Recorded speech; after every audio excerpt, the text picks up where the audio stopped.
Drop the beat. I'm a never Trump guy. I'm a never Trump guy. I'm a never Trump guy. I never liked him. I'm a never Trump guy. I'm a never Trump guy. I'm a never Trump guy. I'm a never Trump guy. I'm a never Trump guy. I'm a never Trump guy.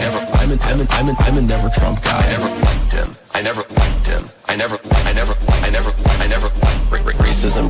I'm a never Trump guy. Xenophobia. I'm a never Trump guy. Racism. I'm a never Trump guy. Xenophobia. I'm a never Trump guy. I never liked him. I never liked him. I'm a never Trump guy. I'm a never Trump guy. I'm a never Trump guy. I'm a never Trump guy. I never liked him. I'm a never Trump guy. I'm a never Trump guy. I'm a never Trump guy. I never. I'm a never Trump guy. I never. I'm a never Trump guy. I never. I'm a never Trump guy. I never. I'm a never Trump guy. I never liked it.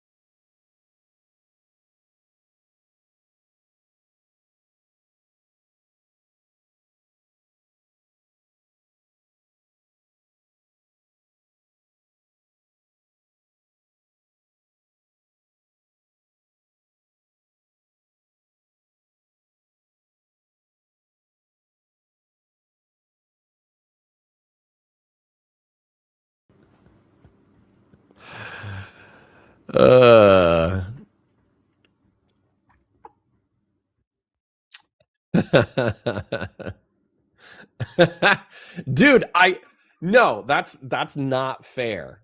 Okay, that's not fair. Patriarch said booming already. No, what happened is I went live.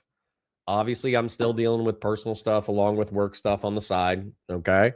And I went live and I was about to do my, hey, good morning, good to see you, blah, blah, blah, blah, blah. I was about to do my morning spiel. And I look at the bottom left while I'm talking and I see the gray bar not turning green. And I'm like, there's something wrong. Let me fix it. So I put my finger up so my chat knows to wait a minute. And then Patriarch's like, lol, boomer. You understand I haven't changed a thing, right? I've changed nothing about my setup. Okay. It just happened where the audio gets kicked out. All right. I didn't do that. StreamYard, NVIDIA broadcast, split screen, Elgato, whatever, that's kind of on them. No offense. So, so what we're going to be doing today is we have Oilers and I'm going to test. Is this ABBA from ABBA and Preach?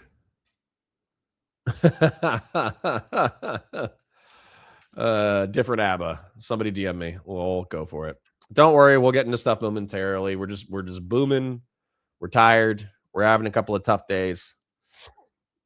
It's all right.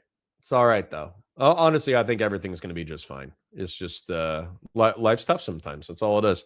So anyways, like the stream. It's new, Jen Winkler. Like the stream, share it with your friends, engage with chat, super chats if you got them, membership if you got them. I'm actually going to be hanging out with Steven this weekend. I don't know if we're doing any content, but it was Steven's birthday in like December, I think. And despite Steven's many foibles and bad behavior, I still consider myself a friend of his. And so I want him to know that despite him being a gooner and somebody who I think is incredibly self-destructive and psychopathic sometimes, I still, consider myself his friend and I'm not going to fuck him over. And I want him to have a good day and I want him to hang out with his friends. And that'll include me and a few other folks, a few other orbiter-ish people who are going to be hanging out in Miami. So we're going to be doing that on Saturday. I can't promise any content. We might just be hanging out, going to a restaurant, eating at the restaurant and then dipping out. I have no idea what it's going to be like. But that's a game plan for Saturday. And then for today, stop it. I love you, but stop it. Israel, I think it's Benny Morris. I might have to change the title. But there's a new thing. Yeah, it's right here. So it's a between Eli Hossel and Destiny. It's a conversation between him and Benny Morris on Israel-Palestine. I figured that I could do that as geopolitical content. We're actually going to be trying out some geopol today. And then what else was I thinking? I could do like silly drawings and serious drawings while we're listening to them argue. I could, of course, give you my Israel spiel all over again. And we're gonna test this. Excuse me. You want me to announce it in Discord? I mean, I could. I could say, at everyone, sorry for being tardy to the party. We're live. I'll do that. At everyone, sorry for being tardy to the party. We're live on Valor Media Network now. Okay. Now any hangers on who are waiting for me to go live, but they were just kind of chilling in the Discord, now they should know. So anyways, let me engage with chat for a minute before we get the day started. But effectively, I'm doing a test here. Okay. What I expect compared to a drama day, excuse me, can be around 150 people, but I think an average day for us is between 100 and 120. If we're doing strict geopol, where I'm talking about relatively dry topics, but these are the things that the Oilers are most interested in. They don't want to do a DDW traffic helicopter. They don't want to do this autistic commentary person is talking about this autistic commentary person. They don't want to do a rehashing of the N-word saga or the Mr. Girl drama or the Mr. Girl report or Lavlin's latest criticisms of the Twitch and YouTube political space, or Sitch and Adam debating Hutch on the Minneapolis shooting. Assuming that we're burnt out on the Minneapolis shooting,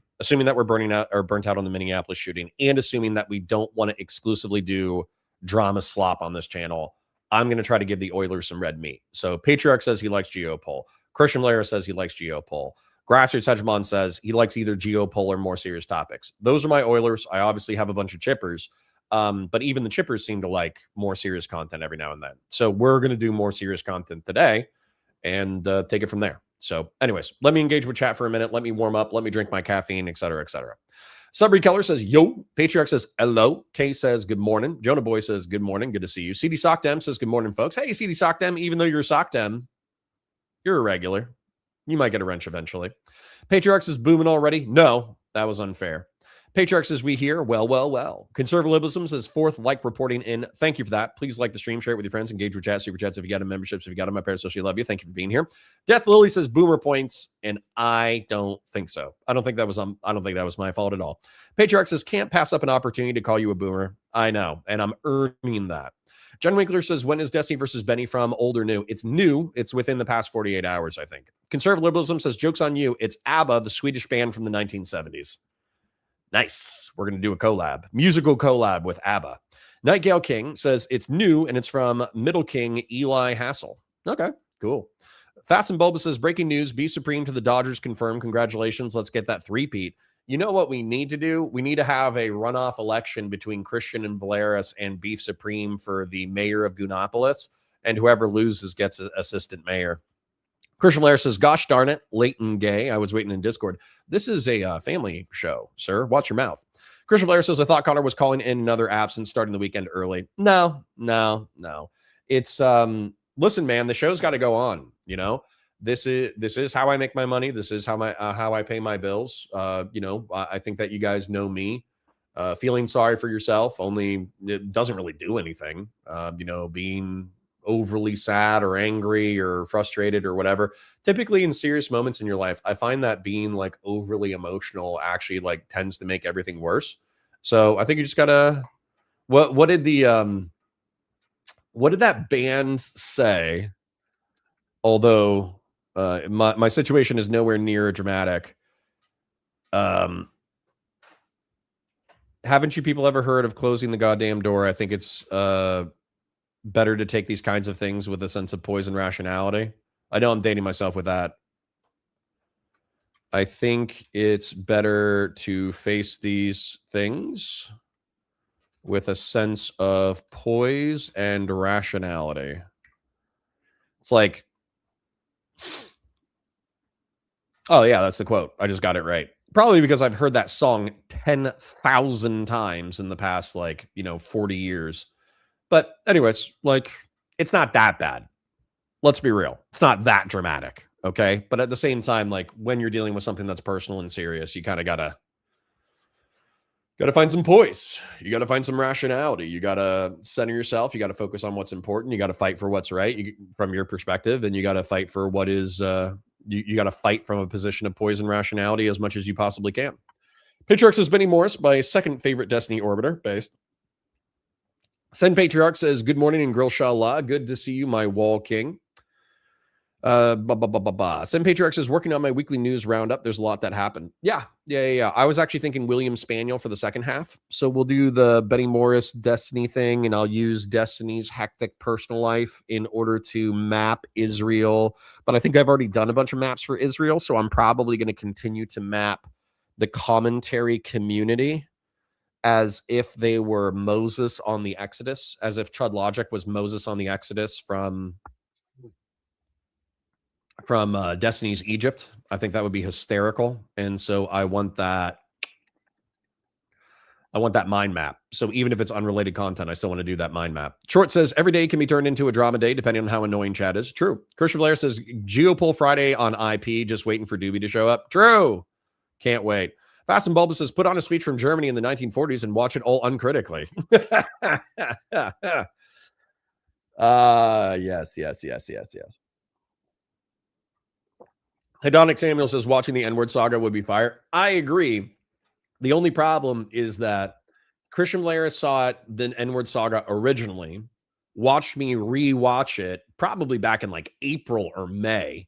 We probably only did 45 minutes. We probably only watched Cormentine and Cassius Clay Clashes, Street Left. I forget that guy's name. But anyways, we already watched it with Christian Valeris, and he's like, no, we've already done that. Let's not retread old ground. But it's so funny. It's so funny, and it's so iconic for Steven to take a sane position of, I think you should be able to say edgy stuff in private with people who you think are sane. And then everybody's like, no, you're a bad person for 8 hours. I think that's hysterical. CD Sock Dem says, hey, look at me moving up in the world. True. The presidential campaign has been ongoing and Discord-based. Conservative liberalism says, what's not Indy's name again? White and brown by your shoulder back there. That's Beau. B-E-A-U. Beauregard. I actually have a painting somewhere of him in an officer's uniform. Pretty funny. He has a Age of Exploration officer's uniform on.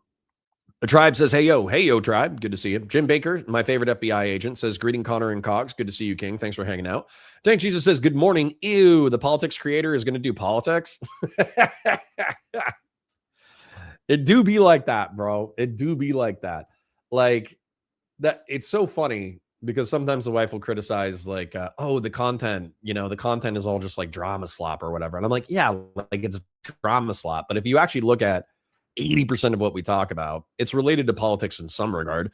And even if we're not talking about national level politics or electoralism, which God kill me now, we still fit in geopolitical shit or electoralism, or we fit in the personal politics, right? We fit in the personal politics of Twitch and YouTube politics, where different personalities are vying for your time, money, attention, and clout.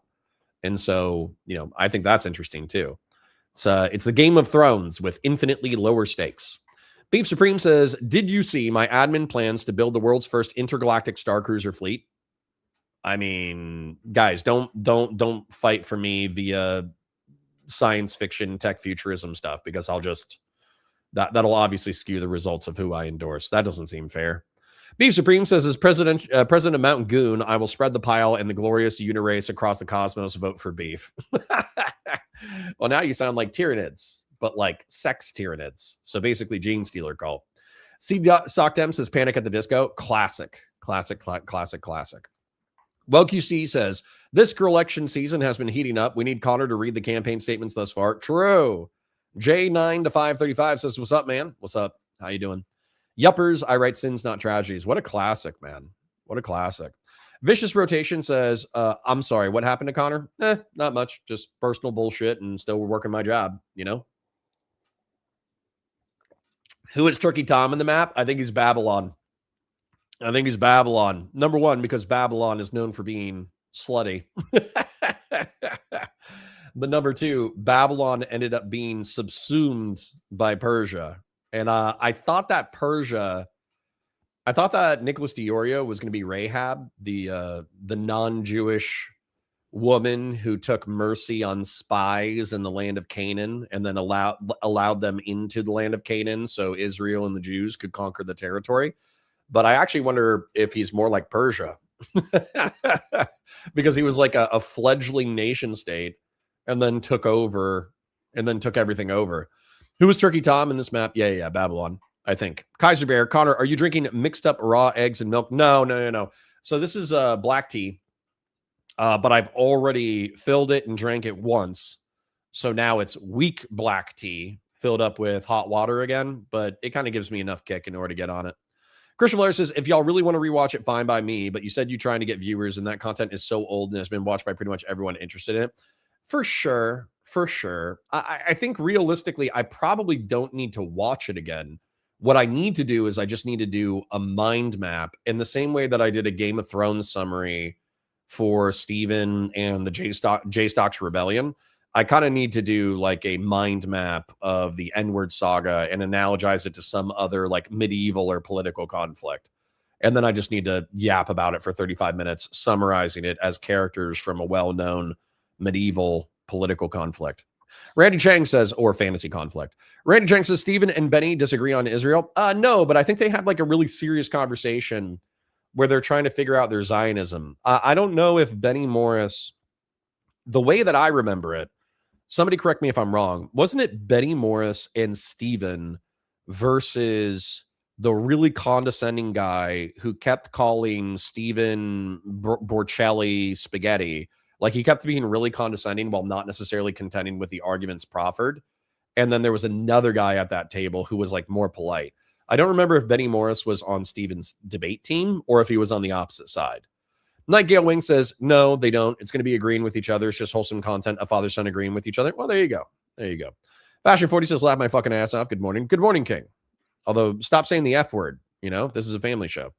The Xenocrat says, hey, Connor, have you seen the argument about how Trump attacking Greenland would be treason to the U.S.? God, dude, I just hope the guy has a stroke, man. I'm not going to lie. I hate to wish death on another human being. I hate to like karmically will that into the universe.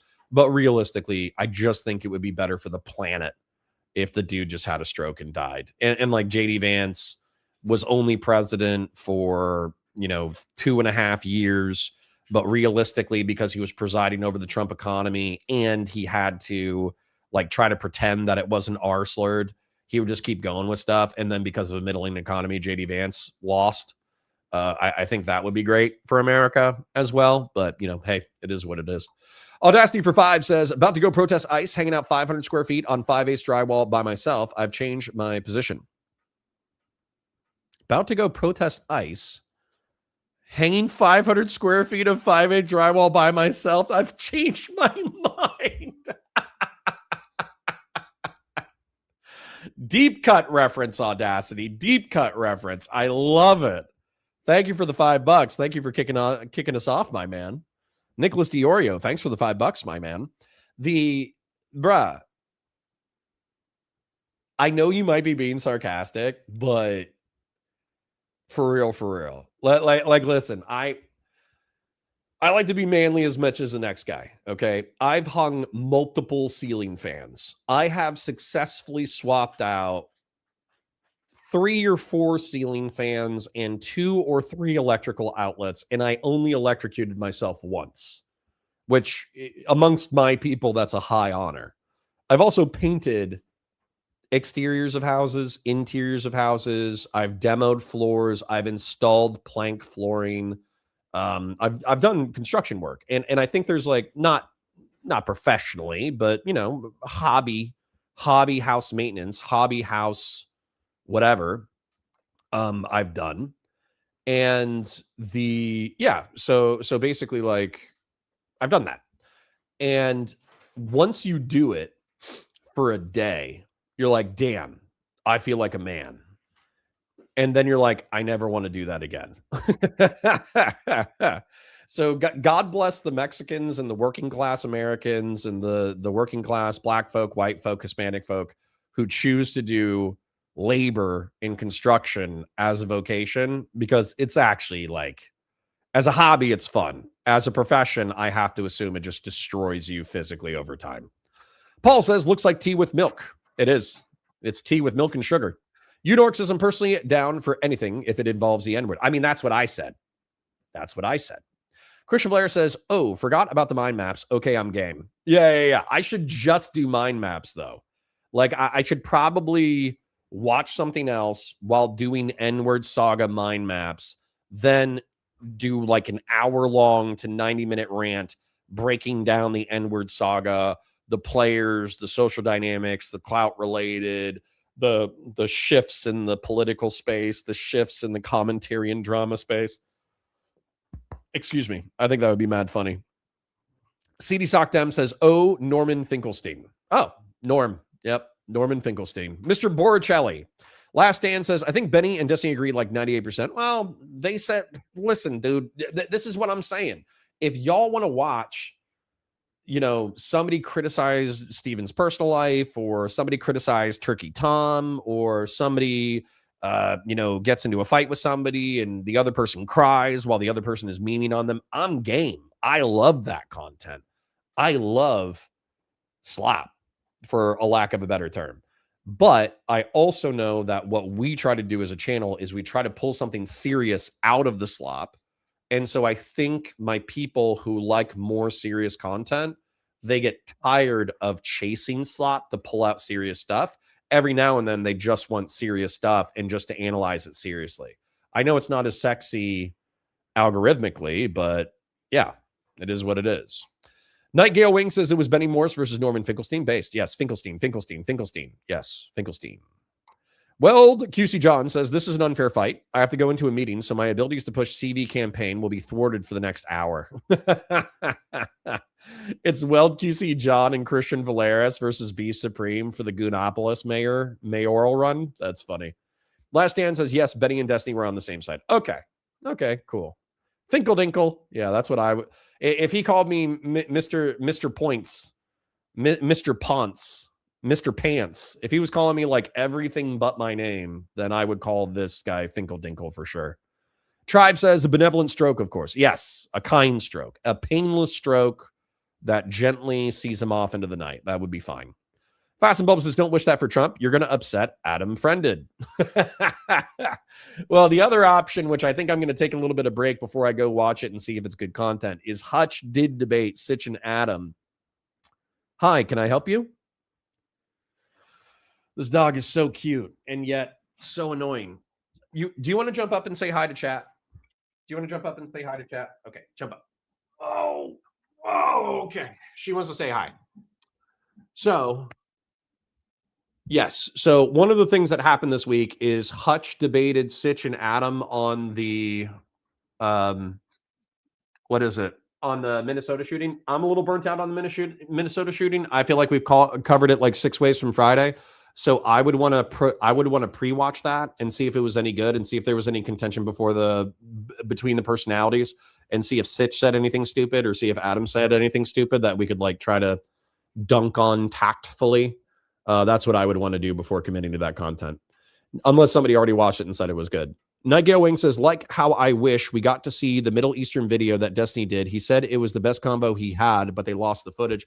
Yeah, he still owes the world a January 6th documentary, and he needs to stop streaming every day and playing video games every day. And instead, he needs to stream 5 times a day. And on weekends, he needs to work on pre-recorded content. Ray Sunlight says, good morning, folks. Good morning. Uncle Fatty says that's only 11 sheets. Yeah, that's not that bad, actually. Now that I think about the square footage, it's actually not that much.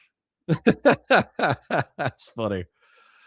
Udork says, have you mind mapped your mental reasoning for how you come up with your mind maps? No, I haven't. That feels a little autistic and esoteric for me. Honestly, it comes to me in a vision. It comes to me from God. Conservative Liberalism says, in my opinion, hanging drywall is the fun part. Miss me with the taping and the mudding. Yes. but I also had access to one of those screw guns with the clips. True. Grassroots, good to see you, King. Thank you for the 10. You haven't been electrocuted enough to be a pro until you can tell what voltage you got hit with by how it tastes. Bro. Okay. So I'm installing a ceiling fan, but what's happening is as I'm putting the ceiling fan up into the ceiling repeatedly, the wires, I keep like busting the wires where they like fall out of the clip and the tape that you put them in. And so I keep having to like wire it and like shut down the thing, wire it, push it up, seal it. The angle's not right, pull it down, mess with it, bump the wire out of place. Okay, I need to, check whether or not the light's working, turn on the light. Okay, turn off the breaker again, cinch it up again, put it up. Okay, the angle's not right. Do it again because the wife is making me install it, right? And so I'm installing this light fixture. And at one point, I am tired. I'm probably running on 5 or 6 hours of sleep for whatever reason. It is like 11 p.m. at night. I'm installing this thing. And so I reach up to grab one of the wires and I just feel, doot, doot, doot, doot, doot, doot, doot. I feel the pulse of electricity going into my arm. And truth be told, it probably from a sensation standpoint, it only reaches my shoulder. And I also don't freeze. One of the scary things from being like electrocuted is if you're getting electrocuted, you can like physically freeze and it can kill you, right? But I checked I Googled, what happens if you get shocked, and it's like 110 versus 220. 220 can hurt and kill you. 110 typically doesn't hurt or kill you. But with 110, it was like 110 can cause heart arrhythmia. It's been documented. It's rare, but it can happen. And so I went to the fire department. They did an EKG and they're like, you're fine. Like, you're fine. It's a 110. You're fine. Don't worry about it. It's the 220s that get you. They were nice enough to do an EKG though. So I did appreciate that.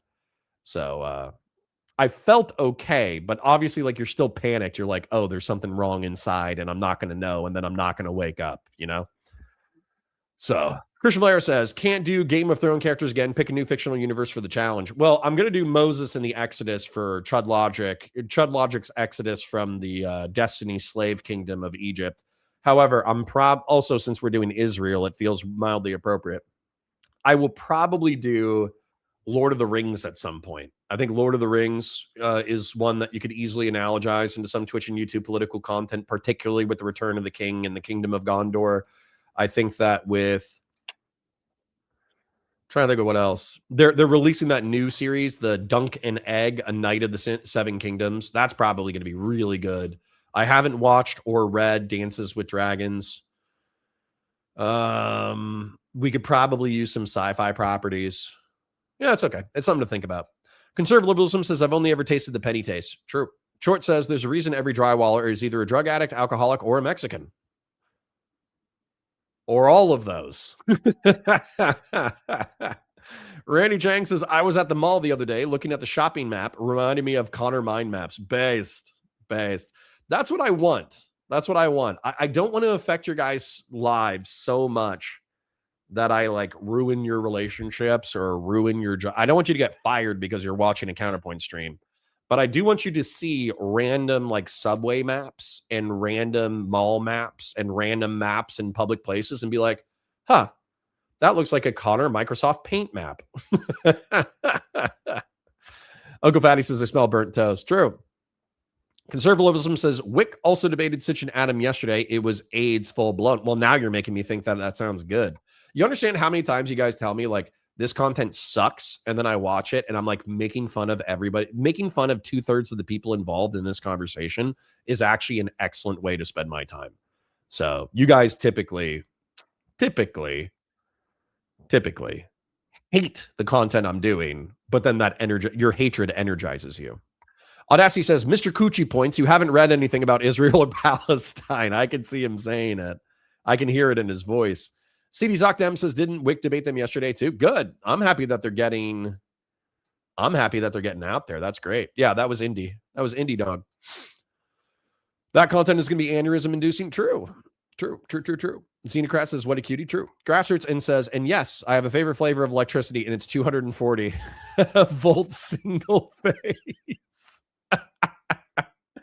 I think about that sometimes. I think about like, what if instead of entertaining 100 to 150 political schizophrenics every single day, what if I got a real job like grassroots hegemon and I made a stupid amount of money, but I was doing something that humanity actually needed, like HVAC or electrical work or something like that.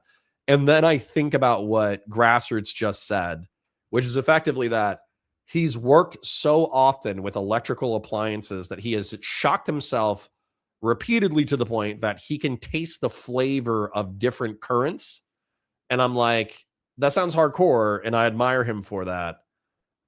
I don't think I want it. Oh my God. Nightgale Wink says 6 ways to Friday or 7 ways to Sunday. I don't know. Last Stand says, I'm not hating on watching the video. I already watched half of it. I like watching Destiny have serious combos. Good. Yeah, we'll go serious today. The Tribe says, yeah, I think there's nothing new to say on the Renee Good combo. I mean, yeah, what else is going to happen? I'm going to say it's legalistically justified, and I don't think the guy is going to get fired or go to jail. And then people will say, but it's tactically, morally, and policy-based unsound. And then I'm going to say that doesn't matter. Ultimately, it's going to boil down to the legality, and based off of current laws, it's going to be justified. And then where we could probably meet in the middle if they didn't spurg out is, I would say, officer-created jeopardy is an interesting and newer legal concept that should be evaluated more, and law enforcement policies should be rewritten in order to consider officer-created jeopardy. That's the entire conversation. Like what I just summarized in the past 45 seconds could easily be an autistic, looping 3-hour debate. And so as a result, like, and I think we've already watched that. We watched that with Pisco and Chud. We probably watched that with Lonerbox and me. We probably watched that in another 2. We watched me fight chat in reference to the topic. So, I mean, dude, I think we covered it to death. Sun Patriarch says, but it's way easier to cut up lives than do recorded content. I agree. I'm with you there. 30 amps tastes like honey. Well, now you're making me want to be an electrician again. Subry Keller says, oh my God, you assholes played with the Meggers. Who's Meggers? Conservative liberalism says, freeze and muscles in your hand, hard contact if you're not sure. Tap it with the back of your hand. Good point. Tribe says, yikes. True. Audacity says, it may not be a lot of sheets. When I was younger, I would do drywall in the spring and summers for extra cash. But at 35 years old with a bad back from service, this is my personal holocaust. What I imagined is someone who looks very much like me, a 35-year-old man with a bad back, going to hang drywall, but it was black and white and Schindler's List music was playing. That's what just flashbanged my brain. Bud 123 says, I got electrocuted as a kid when I plugged in a vacuum several times. Yeah, that happens. Conservative liberalism says America is the only first world nation where someone thinks to go to the fire department instead of the hospital to get checked out. To be honest, the fire department is going to be faster than the hospital. So I had an ER room and I have health insurance. I could have gone to the ER. But if I went to the ER and I was like, hey, I was electroshocked, but I otherwise feel fine. Can you check me with an EKG? They would have taken like 45 minutes to see me. And as long as I didn't die, then they wouldn't have, they wouldn't have done anything. And then when it comes to the fire department, I know the fire department, dude. Fire department's bored. Fire department wants something to do. So a dude showing up and saying like, hey, I just electrocuted myself in my house and I think I'm okay, but realistically, I need an EKG in order to get checked out. That's fun for them. Like they would prefer to watch TV and lift weights, but at least they get to do their job for 30 seconds. So if you have a slow fire department, they're toot sweet. They're very quick. Random Chang says, debating which character from Community you are is a favorite in my friend circle. I think, honestly, I want to say I'm more of a Jeff Winger, of course, but I wish I was Donald Glover. I wish I was more dumb, more happy-go-lucky, more funny, more unintentionally funny. I wish I had musical talent. I wish I was Donald Glover's character. Phoenix says, they just announced Game of Thrones 2. Arya will be the main character. I'm going to kill myself in an airport. Jonah says, I'm kind of good off of Game of Thrones, to be honest. I don't need to see more of that universe. It could be a good universe. They just obviously screwed up past, is it season 6 is where they messed it up? Basically, in my opinion, if they didn't kill the dragons in cringe ways, which they did, and then if they actually did the ending that they planned on, which is Jon Snow stabs Daenerys Targaryen in the heart and then cut to black, there's still a lot of problems of the battle with the Night King. And I think the battle with the Night King is way like I understand they made it an epic set piece, but they did the and then action sequences, which is so frustrating for me.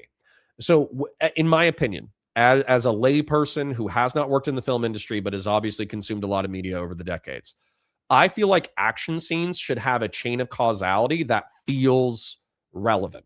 Okay. So you have your protagonists and you have your antagonists, and there's an objective that they're fighting over, or they're just fighting to kill each other. And the sequences move through the set pieces in a way in which the set pieces are environmental factors that affect the battle. And then once you like, and like the way that those people participate within those set pieces makes sense based off of the based off of the context of the set piece. And they fight through a variety of set pieces. And then there's a climax in which obviously like the primary heroes who are still alive face the primary antagonists who are still alive. And then they have a battle that is close, but through some virtue of cunning or strength or combination thereof, the protagonists are able to snatch victory from the jaws of defeat, and then the antagonist is killed, right? Whereas it feels like in the Game of Thrones final battle with the Night King, it just feels like they put a bunch of pieces on the board, and then they just kind of like took, like if they were like little figurines, they just kind of like took figurines and smashed them together for 5 to 10 minutes at a time to like jingle keys in front of the audience.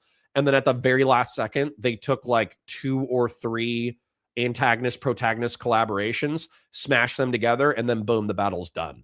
So it didn't feel like there was like a chain of causality through the battle. It just felt like they took all of the pieces that they had and smashed them together, and then eventually the good guys win. It didn't feel like there was a particularly well thought out element of like cunning and strength and narrative through line between the set pieces, which was very disappointing. I'm not going to lie. Considering the writing quality of Game of Thrones, probably through season 5, season 6, after the Battle of Hardhome, where Jon Snow like saves the wildlings and sails around the wall, and the wall gets destroyed by the ice dragon. I even thought the ice dragon died too easily, but I let's just say there's some serious flaws in later seasons that I'm still upset about 5 to 10 years later. Excuse me. Grassroots says, I was waiting for a guy to hit a breaker for me once and he couldn't hear me. I grabbed a 600 volt first phase and jammed it into a metal cabinet. The one that turned off, that was the breaker. Jesus Christ. And here I am over here, wussy aching about 110 volt temp shock to my shoulder. Wow. I'm happy you're still alive, bud. I'm happy you're still alive. I almost didn't have my oiler because of how he almost killed himself right there. Fashion 40 says, I build Connor maps in my digital cities all the time. Ask Weld and Fell. Based. Jonah says, let me draw you a mind map for why you shouldn't fire me.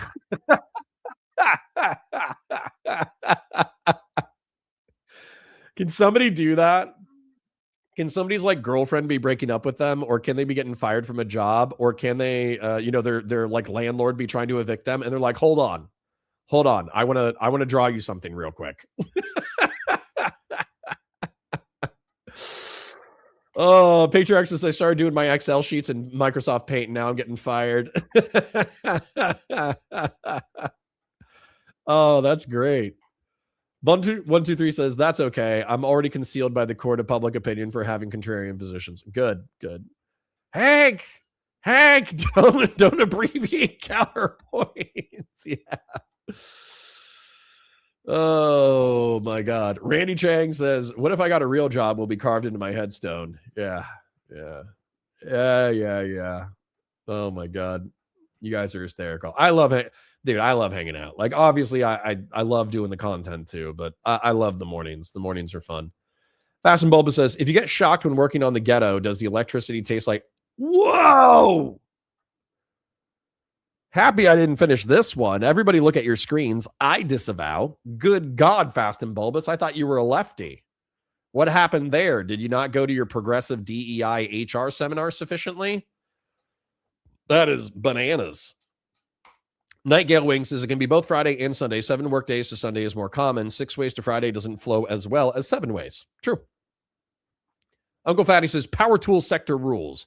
Woodworking sector wouldn't exist without power tool sector, and you got free tool to do unboxings and IRL tool reviews. Red tools rule. I don't know what that means, but I'm assuming it's very manly. Fatsimo says, Connor, you should watch Whick and Sitch and Adam debate other anti-ICE protest videos. Whick has gone insane. Maybe I'll throw that on in the afternoon if we're bored. Conservative liberalism says, nailed it. The care of my perspective is thinking that officer cause jeopardy needs to be looked at legally. There should be an onus there. Yes. But I think the liberals and the progressives need to realize that analyzing. So if BLM birthed the near universal adoption of body cameras, which should be universal and federally subsidized, and there should be incentive structures that if a municipality does not want to adopt body cameras, they do not get federal grants and loans. That's how I would do that. I would say the federal government will subsidize your body camera. And if you do not accept the body cameras, then you will not get $1 of federal funding. Okay. That's how I would fix that problem in order to make it truly universal. But if universal body cameras or close to universal body cameras is the police reform that emanated from the BLM riots, then I think that the police reform that should emanate from the death of Renee Good should be a rewriting of the law and the rewriting of departmental policy in order to address officer cause jeopardy. I think that's what should be addressed. God, sometimes I should just really be a Democrat, dude. It's not because I think Democrats are good. I think Democrats are very R-slurred and kind of cringe and dumb, but at least they actually like care. At least they care enough about the fucked up things about society to try to fix it. Whereas once again, I feel like the Republican Party kind of says like, this is the ideal conservative life. And if you don't live it, fuck you. Let's cut taxes. And that doesn't really feel like anything. It doesn't feel like anything. Audacity says, it is extremely frustrating. Can I be a dino? Democrat in name only? Is that a thing? Can we adopt a Tyrannosaurus Rex or a Velociraptor or an Ankylosaurus as our political factions thing? Can we be dinos? That'd be fun. Audacity says it is extremely frustrating to speak on your profession and have it fall on deaf ears. Sorry if I did that. That's not on purpose. Horse God says, any progress or getting unbanned on Twitter, or is it a lost cause? Lost cause. That's a perma. Dunking on Megyn Kelly is a perma. Last Stand 5-4. I do have Neo counter Connor, but I haven't done anything with it yet. Last Stand 456. I think there's a good chance that the agent wanted to kill her and intentionally put himself into a position to do so. None of that argument pulled the gun besides the shooting agent. Well, I think officer cause jeopardy needs to open you up to discipline, where you could be fired for officer cause jeopardy, particularly if it violates a policy. And then I think it needs to open up the administration to civil liability so they can be sued for wrongful death.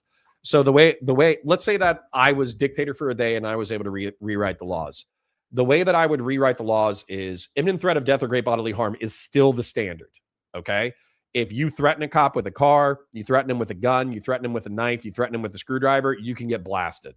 That's the rule of the land. And the cop's not going to jail for blasting you for you engaging in imminent threat of death or great bodily harm to yourself or others, and then the cop killing you. I don't care. I don't think you should be incarcerated for that unless it's particularly egregious, like that case we saw the other day where the guy mag dumped a guy for like 20 extra seconds after he was already down. And we should train cops and say like, hey, once the threat's over, you're done, right? You shoot the guy 3 times, he's on the ground, you're done. You're not mag dumping him until he's dead just because you feel like it. You're done, right? And we need to train to that standard. But I think officer cause jeopardy, part of the training should be like, don't step in front of moving vehicles. If you don't have a violent felony, you cannot jump onto or into a moving vehicle and then use the continuing moving of that vehicle as justification for deadly force.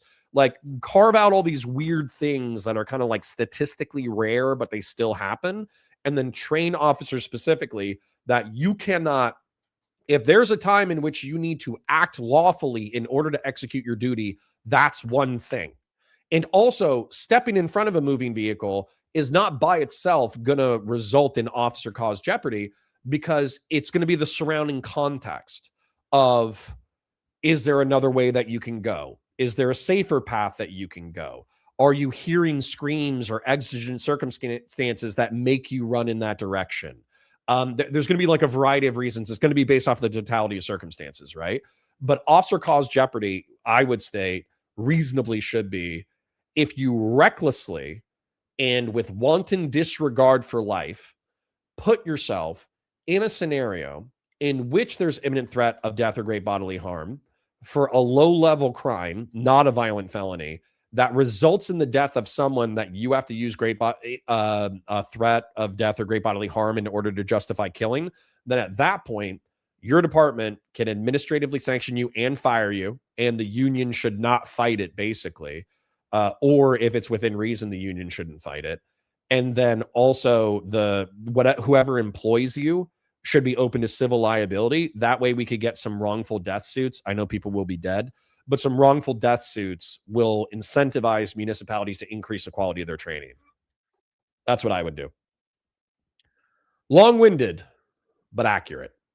Grassroots says, also showed a guy how shitty old drives work because he was measuring 10 years on the drive. I said, measure it to the back plate, grab the wire, put it one pin, and dragged it on the side. I don't know what that means, but if it electrocuted you, my apologies, and I'm happy you're still alive. Jonah says, House of the Dragon Season 1 was cool, but Season 2 wasn't as good, in my opinion. Well, then I'm not going to spend a lot of time on it, right? Patriarch says, after Season 4, shit went off the rails. True. Thomas Dudley says, not going to lie, you're more of an Abed. No, that's cool. Sorry, man. Destiny is more of a Jeff Winger guy. Hey, listen, I'm okay with that. I fucking love Abed. I love that he has autism. I love that he watches like old shitty sci-fi shows. I love that he has random schizophrenic breaks with reality that like show some insight about the world. I like that he has like a hot CIA girlfriend, or what is it? The Secret Service. He has a hot Secret Service girlfriend. I love all that stuff. Ali says, holy shit, 5 minutes on watching and I haven't heard Islamic jihadists. I'm so proud of you. Well, that's just because we're engaging with chat. The second that we start talking about Israel, I'm sure I'll bring up jihadism as a concept. Good to see you, Ali. I hope you're doing well. Evan says, I will start momentarily, guys. We're hitting 45 minutes. I know I should wrap up. I know I should get into the content. I know people are waiting. Some of you are waiting for me to get into the content, but I'm not going to lie, guys. It's kind of a tough week. Good things are happening. Bad things are happening. It's a mixed bag. And so, you know, I gotta pace myself psychologically. Okay. So if I hang out with chat a little bit extra today, just the bullshit because I'm having a good time, you're going to have to forgive me a little bit. Eben says 8 is also overhated, but is 2 to 3 steps down. Sure. First T says Valor Media Network, cover the new stale 2000 video or you're sweeping. Who's new stale 2000? Is it about Turkey Tom? Is it about Destiny? Who's it about? New stale 2000? Give me a second. I'm just pulling it up just to see if it's like something actually worth covering. I typed in new stale 2000. Should it just be stale 2000? Because I pulled up a bunch of channels that are probably not relevant. A bunch of it like the first search was all soccer stuff. And then everything I'm pulling up now, type it in stale 2000, is music videos for random bands I haven't heard of. So actually, sorry, King. I don't know what you're talking about. Night King stuff was handled so poorly. I agree. Grassroots says sparks everywhere, but it was a good scare. Straight program for him. Lol, it was 187 VDC. Ooh, I don't even know what that means. Sounds terrifying. First T News says a quote from Stale 2000. Reddit moderators should be treated like celebrities or influencers. Oh, kill me now. Okay, got you. All right, let me get through the Game of Thrones reactions, and then let's start the content. Like the stream, share it with your friends, engage with chat, super chats if you got them, memberships if you got them. Audacity, thank you for the 5. Grassroots, thank you for the 10. Let me check out your Game of Thrones takes. Game of Throats takes. Has anybody made Game of Throats yet? Work on it, Beef Supreme.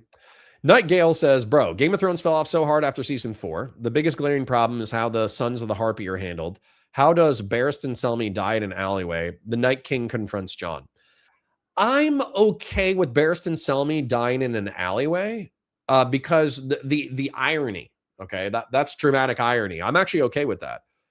Barristan Selmy is a bodyguard, one of the best bodyguards who's ever lived. He's actually based on a knight from real history who effectively single-handedly won several battles through his prowess and tenacity. He's actually based off of a real historical figure. And I don't know how that historical figure died. I think he died of old age. But the Barristan Selmy serving Daenerys, getting shamed by the Lannisters, being fired from service by the Lannisters, looking out for a new king or queen to serve, finding Dany and believing in her, relatively speaking, dying in her cause to 5 to 10 random associate assassins in an alley. For me, that's dramatic irony because he was this highfalutin lord. He could have lived and died comfortably as an old knight in some random keep. He could have had a peaceful life until the end, and yet he chose service, and then he died in a undignified way.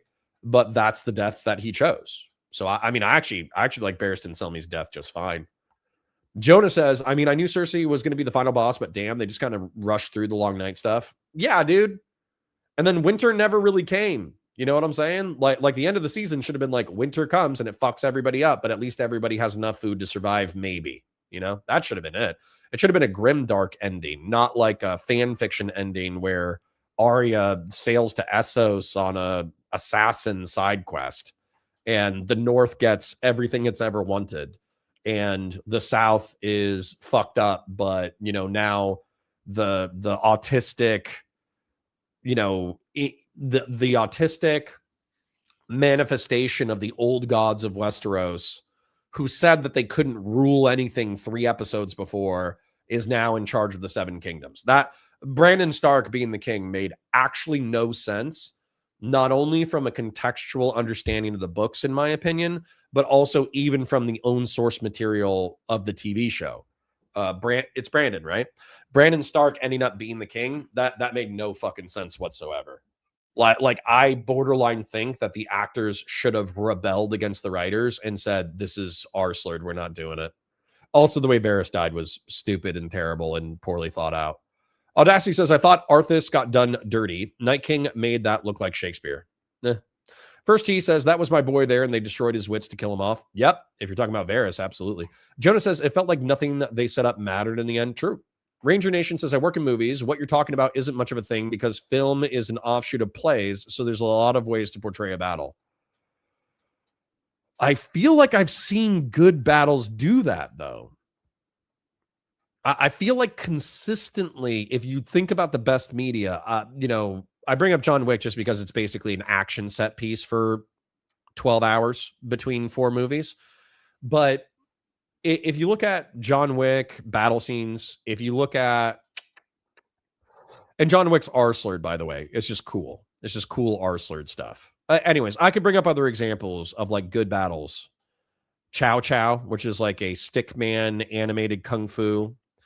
Anything by Genndy Tartakovsky. Dude, if you go check out the Star Wars animated series, the 2D Clone Wars, you'll know what I'm talking about.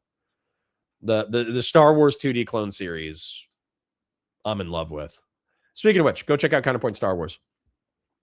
Fennec says, I wish for more of Hound and Brienne. Me too. I wished for more of the Ginger Wildling and Brienne.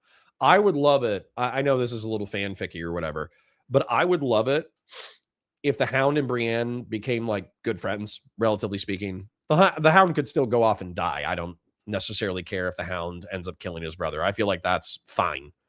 But I think that the Ginger should have eventually won over Brienne, and then they should have had like weird, freakishly tall giant babies. First T says, also having Jaime Lannister effectively have zero growth only to die back with his sister by being crushed by a building. Yeah, I wanted to kill myself when I saw that. Audacity says, well, the whole shit about why it was done so poorly is because the writer bros were trying to jump ship. I know. But if they wanted to jump ship, they wanted to jump on to ruining Star Wars, right? So if you want to jump ship, you need to make sure that the ship that you're jumping off of doesn't sink. Otherwise, why would somebody trust you with a new ship? And I think that's what happened is they were so eager to get out of Game of Thrones in order to move on to their next large creative product. They tanked Game of Thrones and they lost their next new large creative product. I think they were in talks for a Star Wars deal, and then they were kicked out because they fucked up Game of Thrones so bad. Ranger Nation says the main thing is that Game of Thrones got us a thematic failure. Fights should emphasize thematic ideas and bring these things together, and the show didn't do that. I know. And by the way, I'm perfectly fine with Dany burning King's Landing. Okay?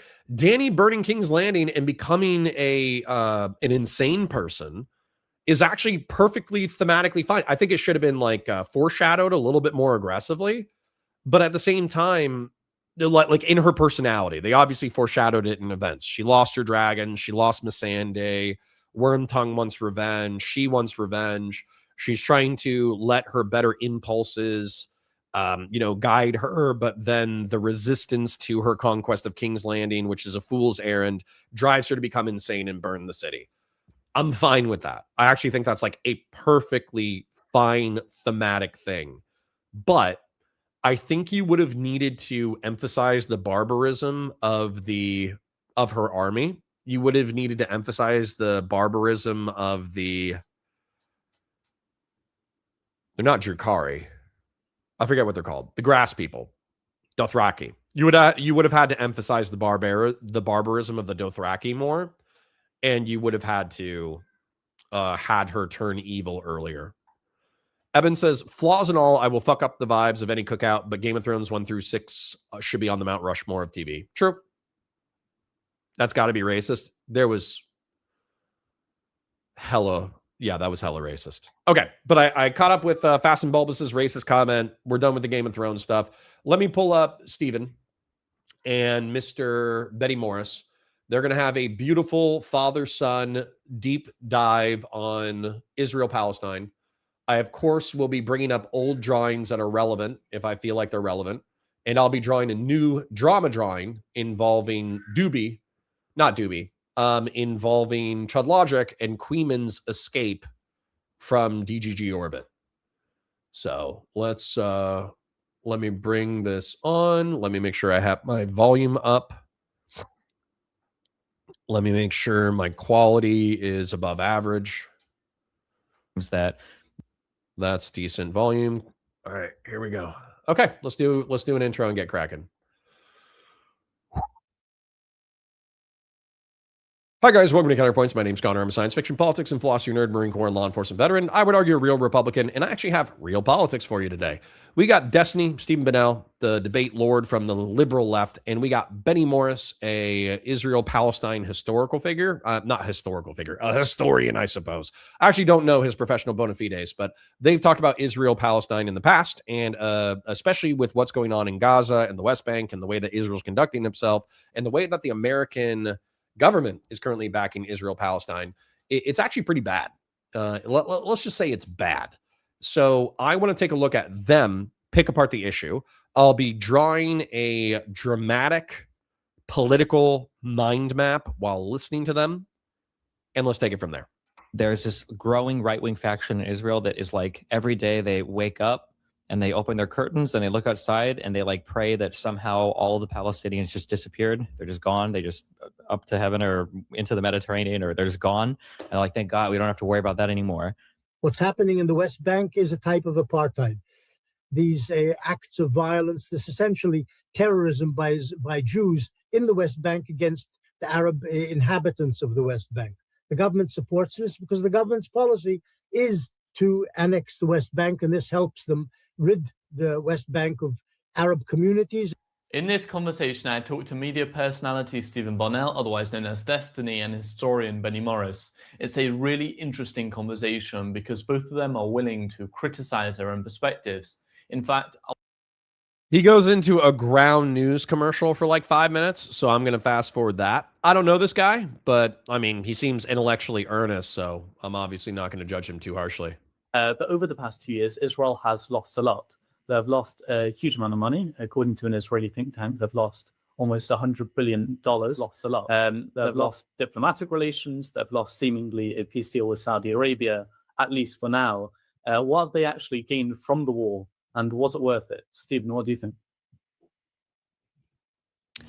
I feel like this is a huge matter of perspective in terms of like what you think the direction of the country should be going. So I'm sure there are some people who have a more aggressive view of things who thinks the war probably went okay because Israel was able to defeat so many enemies over the course of especially the last like. Connor really needs to add a fast forward button to his live streams. That's called a VOD.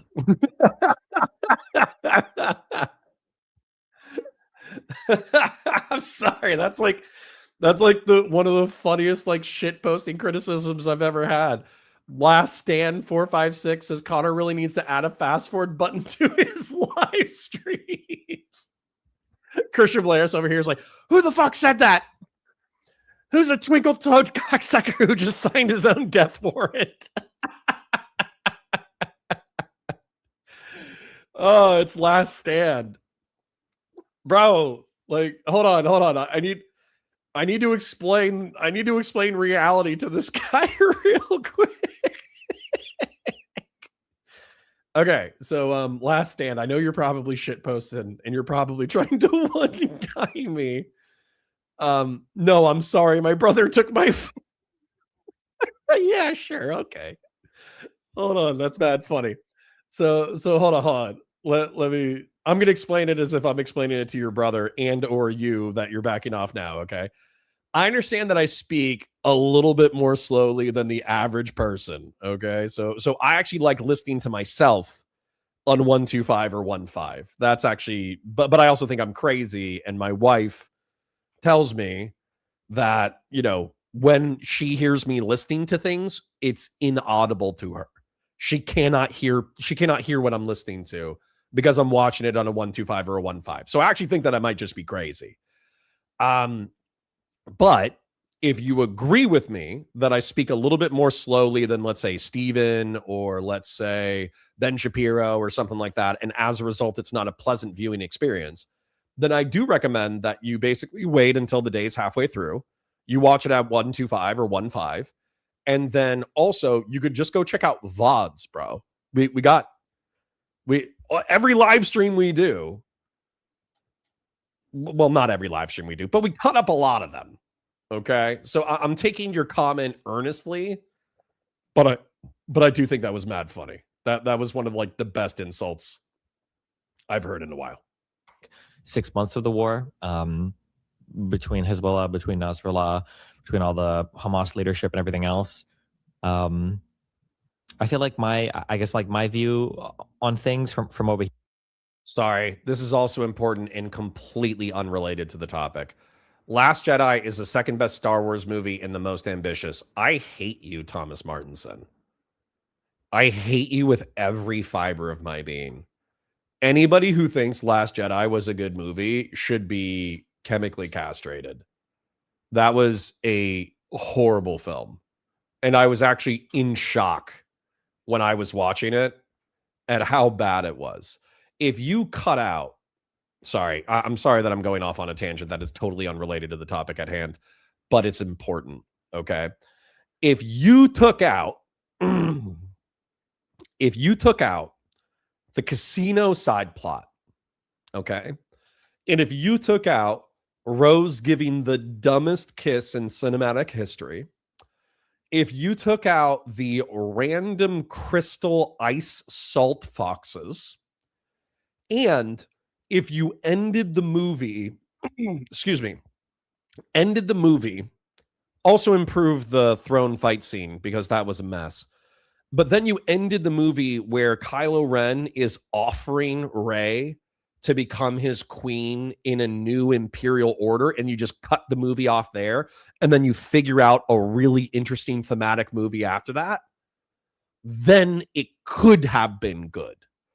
but the slow-moving chase, the hyper fuel plot point, the casino side story, the everything is just so disjointed and weird and terrible that I'm actually demoting all of your political criticism. Like you could come in like Beef Supreme and be like, Connor, Peace goes 100% right. You suck. You should kill yourself. And I'm actually going to take your criticism less seriously. Okay, Thomas Martinson is saying he's shitposting. My bad. Okay. Great shitpost. You got me. Here is sometimes I feel like the thinking from more aggressive Israeli leadership can be more short term, without like a real long term plan or vision in mind that doesn't have very much consideration for the leaders of the surrounding countries. Wait, you just said that episode 9 is the worst. Oh shit! Is Last Jedi episode 8? And their political positions. So I mean, yeah, I don't know. I feel like if you're a hardline like right winger, you probably feel pretty good about what happened. But I feel like if you have a longer term view that somehow incorporates like some kind of final resolution to the Thomas Martin says, I speak the truth like Martin Luther, and I'm very much like the Catholic Church in the fact that I want to fucking crucify you or burn you at the stake. The Palestinian Israeli dispute, I feel like they're no closer to that. And then the weird plan that came from the United States about what Gaza and the West Bank would look like. That was mostly a joke. Seemed very fantastical, I'll say. What do you think? I mean, I don't think you'll have line on the right. What do you think? Do you think this is positive benefit, a benefit to Israel? Was that to you? Yeah, sorry, to you. Yeah, like you. Oh. Yeah, you're saying that if you're you think this, if you're on the right, you think this. Well, I mean, in some ways, it was certainly beneficial, of course, but rather than like using like big events as opportunities to kind of like finalize the issues relating to the Palestinian problem, I feel like sometimes Israel just uses it to kick the can down the road more and more. Like rather than saying like, okay, we have a big moment right here, let's figure this out. It's more like, okay, we have a big moment right here now. I'm bumping up to 110 with your permission, not because Steven is a slow talker, but because these other guys are a little bit slow. Now we can ignore this for a while longer. That's what it feels like, I guess. Benny, what do you think? Well, look, it's a mixed picture. Firstly, the war isn't just Gaza. It's Gaza and surrounding Hamas, Houthis, Iran, and so on. And so to weigh up whether it was a success or not, you have to look at the whole picture, not just Gaza. In terms of Gaza, Netanyahu said and the general said, we must destroy the Hamas, and that hasn't happened. In that sense, the war has been a failure. Hamas is still on its feet. It's rearming. I don't see anybody actually going in there and going after the Hamas again. In its 50% of the Gaza Strip, it still controls. So the Hamas is standing, and I don't see how it's going to be disarmed. So that's one thing. The second thing is, in the course of the war, Israel did deliver a major blow to the Iranians, which weakened the Iranians and perhaps in some way prepared the way for what is happening now in Iran, and perhaps might end with the destruction of the regime. Who knows? If that happens, it was a great success. Commenting on the actual topic of the video before I address the super chat real quick. So yeah, like Israel is in an ongoing battle. I don't think we can evaluate it based off of the military operation in Gaza, which I would largely view as barbaric retributive violence. The Palestinian people, led by Hamas, we could just say Hamas is the people who actually perpetrated the terrorist attack, and around 40% of Palestinians actively don't support Hamas. And if they held elections, it's actually questionable whether or not Hamas would win a general election. So excuse me. So in reference to Israel in that total military victory, right? They destroyed every enemy they came across. They blew up a bunch of tunnels. They annihilate insurgent forces every time they come across them. They've destroyed 80% of buildings. They've destroyed major infrastructure. From a military perspective, especially if you were talking about warfare before the 20th century, obviously it's like a total Israeli military victory. But the problem is that it's created a humanitarian crisis, and arguably it's killed around 200,000 people, which is roughly 1/10 of the population of Gaza, which is why it's been argued as a genocide, right? So it's been argued as a military victory, totally immoral in the way in which that it's hurt and killed and displaced and deprivated Gazans. So that's kind of where we're looking at that. But if we look at Saudi Arabia allegedly cooling diplomatic relations, according to this video, if we look at Iran saber rattling and bombing Tel Aviv and bombing Israel, if we look at probably the Gulf states cooling relations for now because they can't be seen being buddy-buddy with Israel, then it actually could be like a geopolitical loss. Unless, of course, like Benny Morris just said, if Iran falls, that is huge. That would be huge. If the do they call them the Ayatollahs? But if the Ayatollahs, if the current religious theocracy of the Iranian regime was toppled, then at that point you don't really have very many states left in the Middle East and North Africa that are like politically dedicated to the destruction of the state of Israel. You basically just have Hezbollah in the north, which apparently is nowhere near as aggressive as they used to be because they got their asses kicked in the Pager attack. And then you have, I think the PLO is still working in the West Bank, although they're more of a political organization than a terrorist organization, but there's still like occasional stabbings and this, that, the other. And then you have Hamas in Gaza. So if that's the case, then realistically, like Israel kind of has really only, I would say, Iran, the Houthis in the south, but the Houthis are just interrupting commercial traffic. They're not an existential threat to the state of Israel. And then they have Hamas and the PLO to deal with. So it's actually almost like a counterinsurgency war in the West Bank and Gaza, and then a few geopolitical actors within the region who might be fucking with them.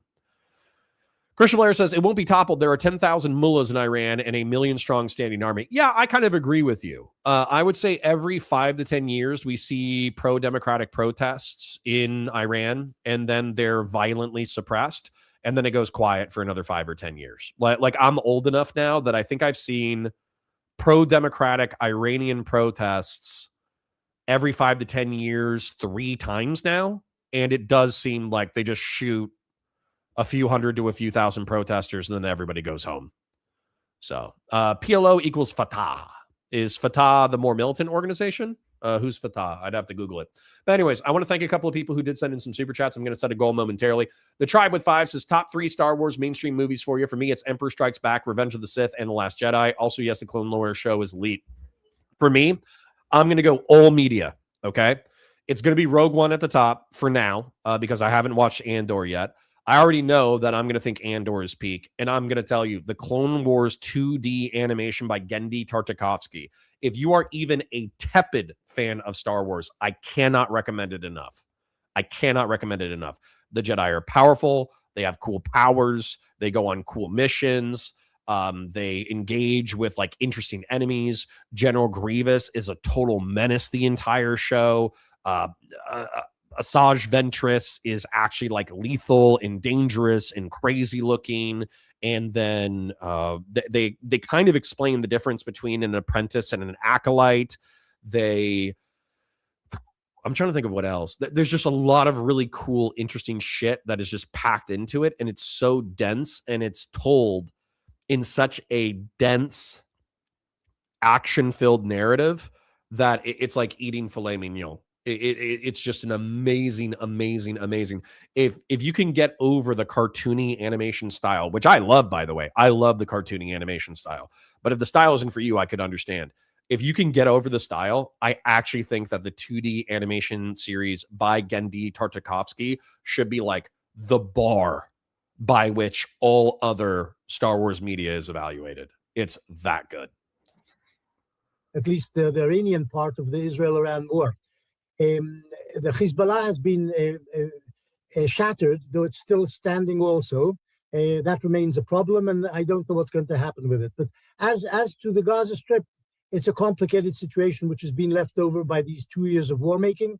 But as I say, the Hamas is still standing, and how that's going to be solved, I don't know. So when Israel went to Gaza, I think it was October 8th or October 10th, they said that I believe they had two points. One was to defeat Hamas, one was to get the hostages back. So you're saying they haven't gotten, they did get around. Interesting comment here. Giga Impact says, speaking as Israeli, literally none of us take the Houthis seriously. They are the butt of many jokes. Yeah, I don't think they're very technologically competent at all.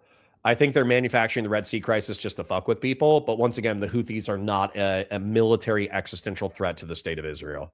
It would actually be borderline. I agree with you. It would almost be hilarious to watch a Yemeni Houthi rebel technical white truck convoy similar to ISIS try to make its way north through Saudi Arabia in order to attack Israel.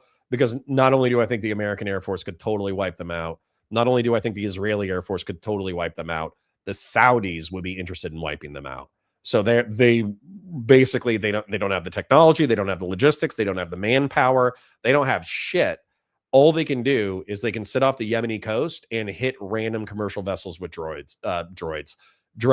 They can only hit random commercial vessels with like drones and the occasional helicopter, militia, boat boarding action.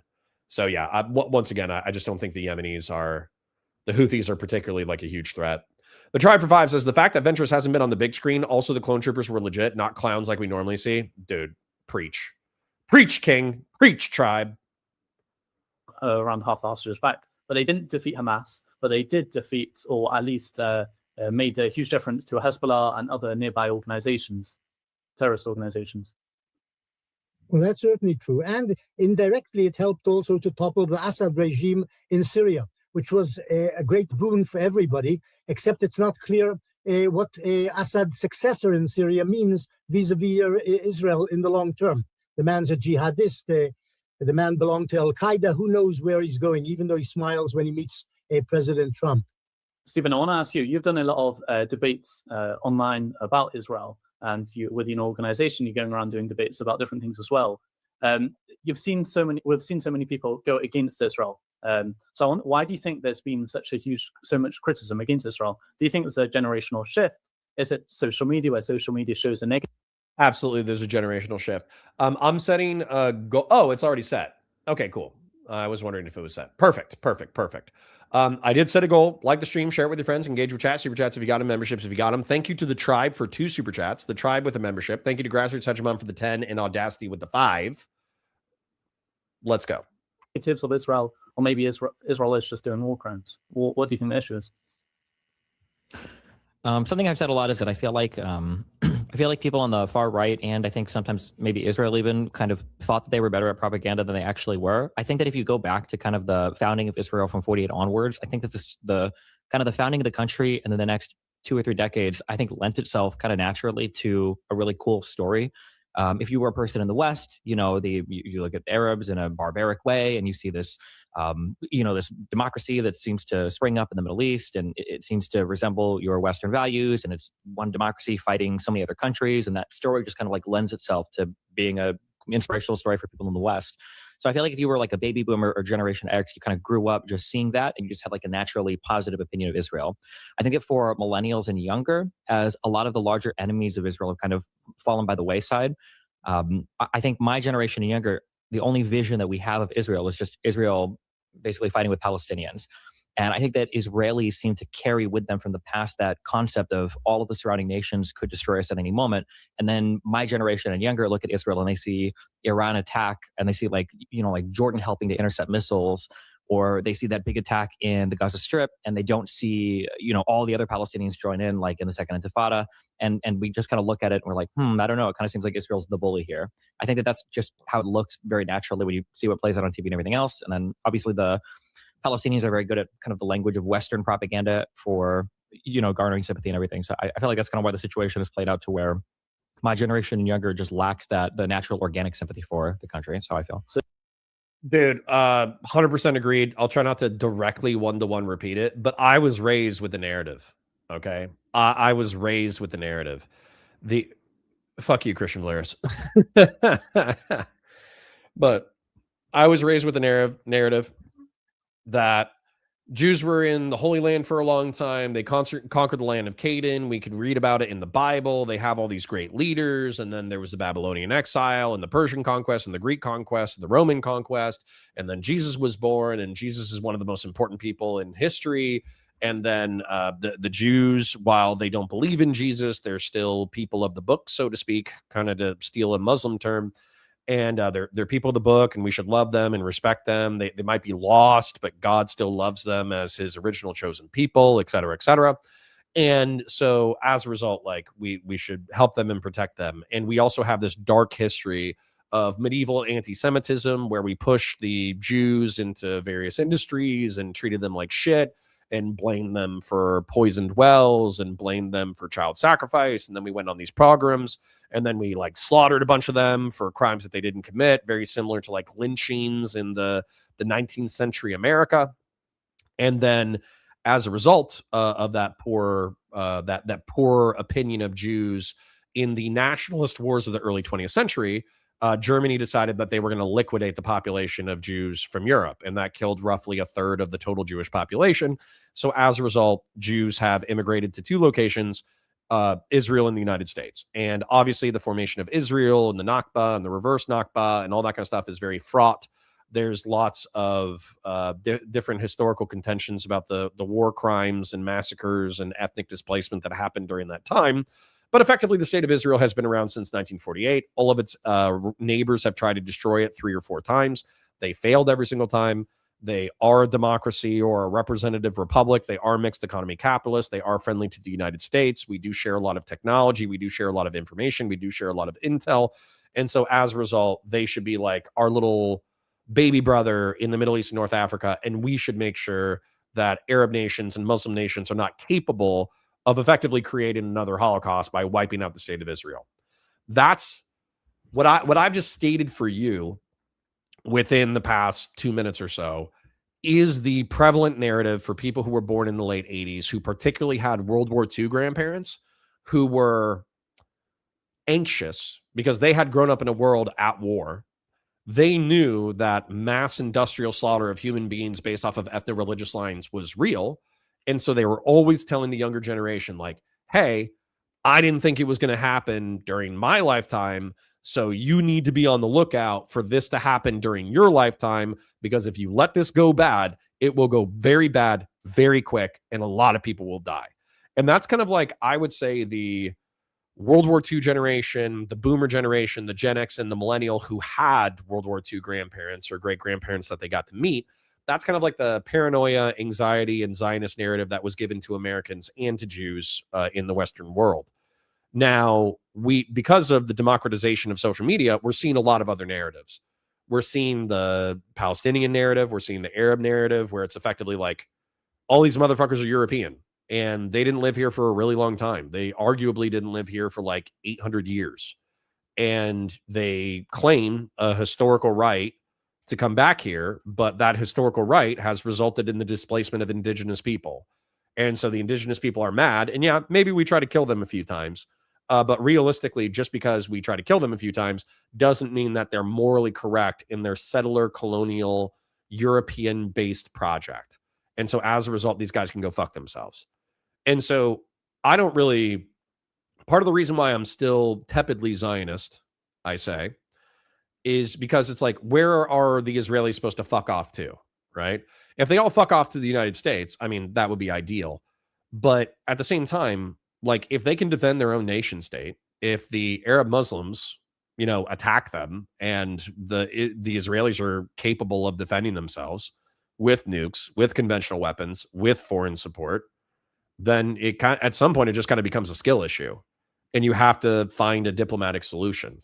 A quote that I brought up to you guys many times is from the Greeks. Somebody could bring up the city-state or whatever, but it's a quote that I think applies to realpolitik and geopolitics. The strong do what they can, the weak suffer what they must. And in this case, Israel could be a weaker party in reference to Muslims outnumbering them. I think we looked at it like 200-1 or some shit. But the Gazans and the West Bankers are substantially more weak than the Israelis. And so if there isn't a diplomatic solution, then, you're kind of fucked. Alexi Time with the 20 says, for your goal, you should check out Dr. Roy Casagranda. He has some spicy takes, and if nothing else, it's a new source of content because I see nobody referring to his stuff. Does he do video content, Alexi Time? And thank you for the $20 super chat, by the way.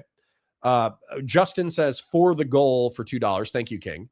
And yeah, so just tell me what Dr. Roy Casagrande, how does he communicate his message? If it's books or audiobooks, I'm probably not going to cover it, just being real. If he's on YouTube and he has debate content and or he has lecture content that's really, really, really good, then I'll obviously check it out. It's mainly that the what's it called? The Israelis still see themselves as being under existential threat, but Westerners and people outside Israel don't see that, and they only see Israel fighting the Palestinians. These big tanks fighting these young people without any, just using stones and stuff and broken missiles. Yeah, basically, yeah. Okay, there's a wider context to it. I think the farther away we move in terms of time from the Holocaust, which gave the Jewish Zionist cause tremendous Western support, the farther away we move from the Holocaust, the sympathy for Israel is reduced. Bro. By this time, 70 years on. Okay, Alexi Time says, yes, he does history lectures, no debates that I know of. Well, some Oilers are saying that Friday should be like a more substantial day. So obviously remind me of his existence like Wednesday, Thursday. And yeah, I'll check out his content and see if we can add it into the Friday serious content lineup as we talk about Star Wars and Game of Thrones and drama commentary mind maps while we listen to serious topics. Very few people actually connect, especially the younger generation, connect Israel to the Holocaust, the suffering of the Jews, the existential threats to the Jews, and so on. That's one thing. The second thing is Israel occupied the Palestine. All right, let's add Peter Zeihan and Dr. Casagrande to the list. What's called the Palestinian territories, the West Bank and the Gaza Strip, and East Jerusalem in 1967, and since then has run a oppressive military occupation in those territories, lording it over the Palestinians who have no rights, are stateless, etc. And 50 years of conditioning and through television footage and newspaper reports about how Israel was treating the Palestinians in the West Bank. It doesn't matter how Israel got into the West Bank, has undermined Israel's moral position, moral stature. The same applies to the last 20 years in which Netanyahu has been prime minister of Israel, and he is identified with Israel. Israel is identified with him, and he is a crook. Giga Imback says, in what? 6'7"? I needed that. He's anti-peace. He's anti-compromise with the Palestinians. He's an expansionist. All these things have played also against Israel. Come October 7th, all of this burst out into a tremendous wave of anti-Israeli feeling, which was then joined by anti-Semitism. There was latent anti-Semitism, certainly among Muslims. The Muslims have been brought up to hate the Jews, basically based on the Quran. There are various verses in the Quran which picture Jews as apes and pigs, sons of apes and pigs. And in addition to that, Israel represents a terrible... Okay, but let me sweep for the Muslims real quick. So if you take the spicy Quranic verses of the latter half of the Quran, and if you take the Hadith that are spicy about Jews, and if you read them without context, then obviously it gets pretty anti-Semitic and pretty violent. There's like this one Quranic verse that jihadists like to bring up in particular, where it's like, during the end times, the Jews will hide behind rocks and trees, and the trees and rocks will cry out, "O Muslim, the disbeliever hides behind me. Come and strike his neck." Like he's not talking abstractly about Muslims. I know. He's talking about the justifications for anti-Semitic or anti-Israeli violence. And so, yeah. So number one, those verses exist and you could read those. Now, the way that I would say, quote unquote, moderate Muslims, chill Muslims interpret that shit is early in the Quran. The Quran says itself that like you have to read all of it. You have to understand all of it. And so you also can't ignore any of it. And earlier in the Quran, there's a verse that says that actually like only God knows the hearts of men. And it's realistically only God to know where someone is destined for heaven or hell. And therefore, it's that's not a verse, it's a hadith. Okay, well, is it an authoritative hadith? Is it Bukhari? Because Bukhari is like the main authoritative hadith, and if it's in Bukhari, then it might as well be in the Quran. But anyways, the point is, excuse me, that also there's like a religious. Let me talk about moderate Muslims real quick before I move back into justifications for anti-Semitic and anti-Israeli violence. So moderate Muslims say, okay, well, that was within the context of the time, and there were powerful Jewish men in the Middle East and North Africa who did not like the rise of the Muslims, and so as a result, they backed the Christian and pagan enemies of Islam, which is why the Prophet, peace be upon him, and people in the religion at that time were speaking so harshly about the Jews. It's not because they were talking about Jewish civilians or people of the Jewish faith. They were talking specifically about the Jews who had conspired with the pagans and the Christians to destroy Islam in its infancy. Okay. So as a result, like, we shouldn't hate like individual Jews. Now, to get back into a way that anti-Israeli sentiment and anti-Israeli or anti-Jewish sentiment is propagated, is that the world will not know peace until it's united in Islam, according to Muslims, which is basically the belief that there's only one God, believe in you should do good works, believe in the last day, believe in Muhammad as God's messenger, and, go on the Hajj if you can. There's like 4 or 5 minimum barriers for Islam that you're supposed to supersede in order to be able to claim being Muslim. But people of the book are kind of grandfathered in. And people of the book are Christians and Jews, to what I understand. Maybe Zoroastrianism, depending on who you talk to, they could be like, oh yeah, they're monotheists. They're confused, but they're still monotheist. But the point is that, like, specifically because they're Abrahamic monotheist, Christians and Jews are grandfathered in as people of the book. And so with people of the book, Christians are a tolerable religious minority because they still believe in the one true God, and they still believe in the power of the prophets, and they still believe in Abrahamic history. They just get Christ as the Messiah wrong. And so they're misled as people of the book. And then same thing with Jews. You might have all these like anti-Semitic tropes, but they're closed off. They don't want anybody else in the religion. They think that they're jealously guarding worship in Yahweh, that they're not, other people outside of the religion are not God's truly chosen people. And therefore, they're wrong about that too. And so Jews can be tolerated as a part of a Muslim society as misled people of the book. And so that's kind of it. But to have a independent Christian Western world that is secularizing and becoming more atheistic and more pagan by the day is an intolerable blasphemy and heresy that is slowly infecting the Muslim world if you're a jihadist, if you're a Muslim conservative. So Muslim conservative would just want to fight it culturally. A jihadist might want to fight it militarily or through militia or terrorist attacks, right? Whereas the Jews having their own independent nation state in the heart of Islam is kind of like that's not the power that they should have. They should not be an independent nation state that's capable of hurting and killing and conquering Muslims. They should be a subservient second-class citizen within an Islamic caliphate. And so it's kind of like this interruption in nature. And so you're twisted between these two dictates. You're twisted between the dictate of only God knows where people are going in their afterlife. It's not for us to judge necessarily. It is up to us to spread the good word and to reach out to people and because there are peaceful ways to spread Islam. So it's up to us to set a good example and proselytize. But then there's also people who say, like, fuck that. Like the order of things is not going to come about through being peaceful. And so you're waffling between these two positions. And that kind of explains why jihadism is a fringe but statistically significant and real system of belief in the Middle East and North Africa. Hedonic Samuel for the 20. Thank you, King. Happy Friday, Connor. Hope the turmoil in your personal life gets better, but you threw off my Wednesday, brah. Lol, just kidding. My apologies for not being here on Wednesday. My apologies for being late today. I am dealing with something that's personal and serious, but, honestly, It's personal and serious, and I'll let you guys know how it shakes out, but it could still shake out like 10 different ways, 20 different ways.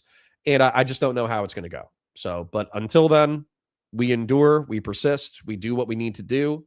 We prioritize the people that we love, and we, what are you going to do? What are you going to do except for endure the hardships of life? Nobody said that it was going to be easy. So, yeah.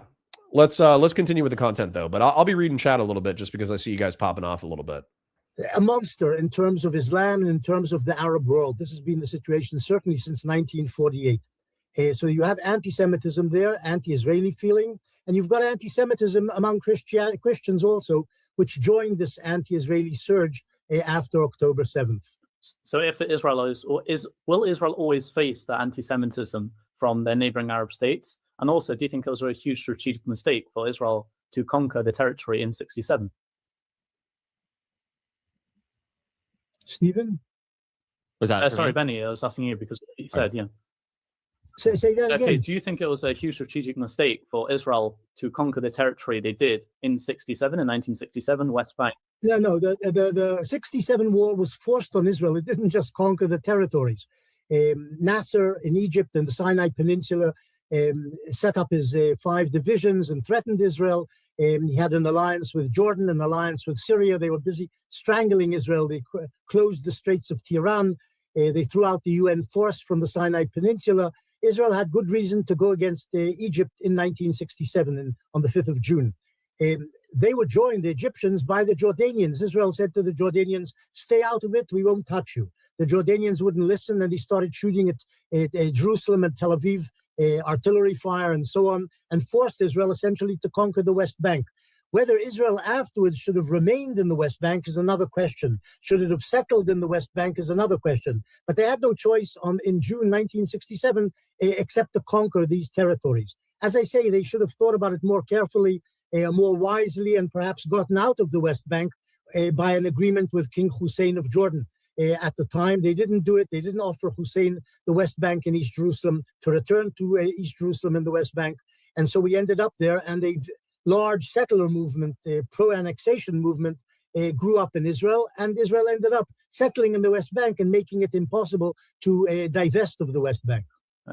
Benny mentioned before about the Iranian regime and about the protest that's happening right now. I think it's really important to talk about it. Stephen, what do you think about that? And do you think it will fall? And although it's impossible to fully predict it, and if it does fall, will all of the past 2 years all have been worth it just for this? One of the big issues from a U.S. perspective is there are certain regimes that I look at that I think are bad regimes. So I think the Maduro regime in Venezuela is bad, or was bad. I think that the Ayatollah in Iran is a bad regime. But the issue is that there's no kind of like U.S. vision or leadership right now for any other part of the world. Trump is very narcissistic and just kind of does what makes him happy at the time. And who's to say, what the next administration is going to be in favor of? So if the Iranian regime falls, I mean, in a way that's good, but it's kind of scary to think what might come after and then whose interest that might serve and then what the stability of that would look like and what kind of thing it could look like in the long term. I don't know much about the individual factions on the ground in Iran, so I don't know who's likely to gain power. I mean, with Saddam Hussein gone and now with Assad gone, I mean, I guess like potentially it could turn out to be a pretty positive thing for the region, or it could turn out to be a disaster. Yeah, I don't know. I'm not sure what the more likely option is there. Oh, so it could turn out really positive. Maybe my neocon shit is coming out now. So when it comes to the Iranian regime, I do talk to Iranians sometimes. Khazra is a channel member, but also I've had some Persian friends who immigrated. It seems like what happened was the United States of America, I think in the 1950s, Mossadegh, I always forget his name, but I think it's Mossadegh. Mossadegh was like the head of parliament. I don't remember if he's the prime minister or not, but he wanted to nationalize the oil company. And I think, or the oil of Iran, which is roughly like a third of the global oil supply. But where's Khazra? His internet's probably shut off. His internet's probably shut off because people are currently being gunned down in the streets in his country of origin. I think he's in Iran, and he said, if you don't see me for a few weeks, then, I'll come back as soon as I can. But if you don't see me ever, then I passed, which would suck. But Khazra is a community member, and there's Persian people that I've met in the United States. And so in the 50s, we had Mossadegh trying to nationalize the oil, and British Petroleum, who was managing the petroleum at the time, said, no, we don't want that. So we want to do a coup. And I think the United States either helped or just did the coup. Okay. We helped overthrow Mossadegh, so the Shah of Iran, which is basically their king, could take over and maintain dictatorial control of Iran, so they continue to sell petroleum to the Western world. Now, the Shah was good in some ways in that he was like a modernizer.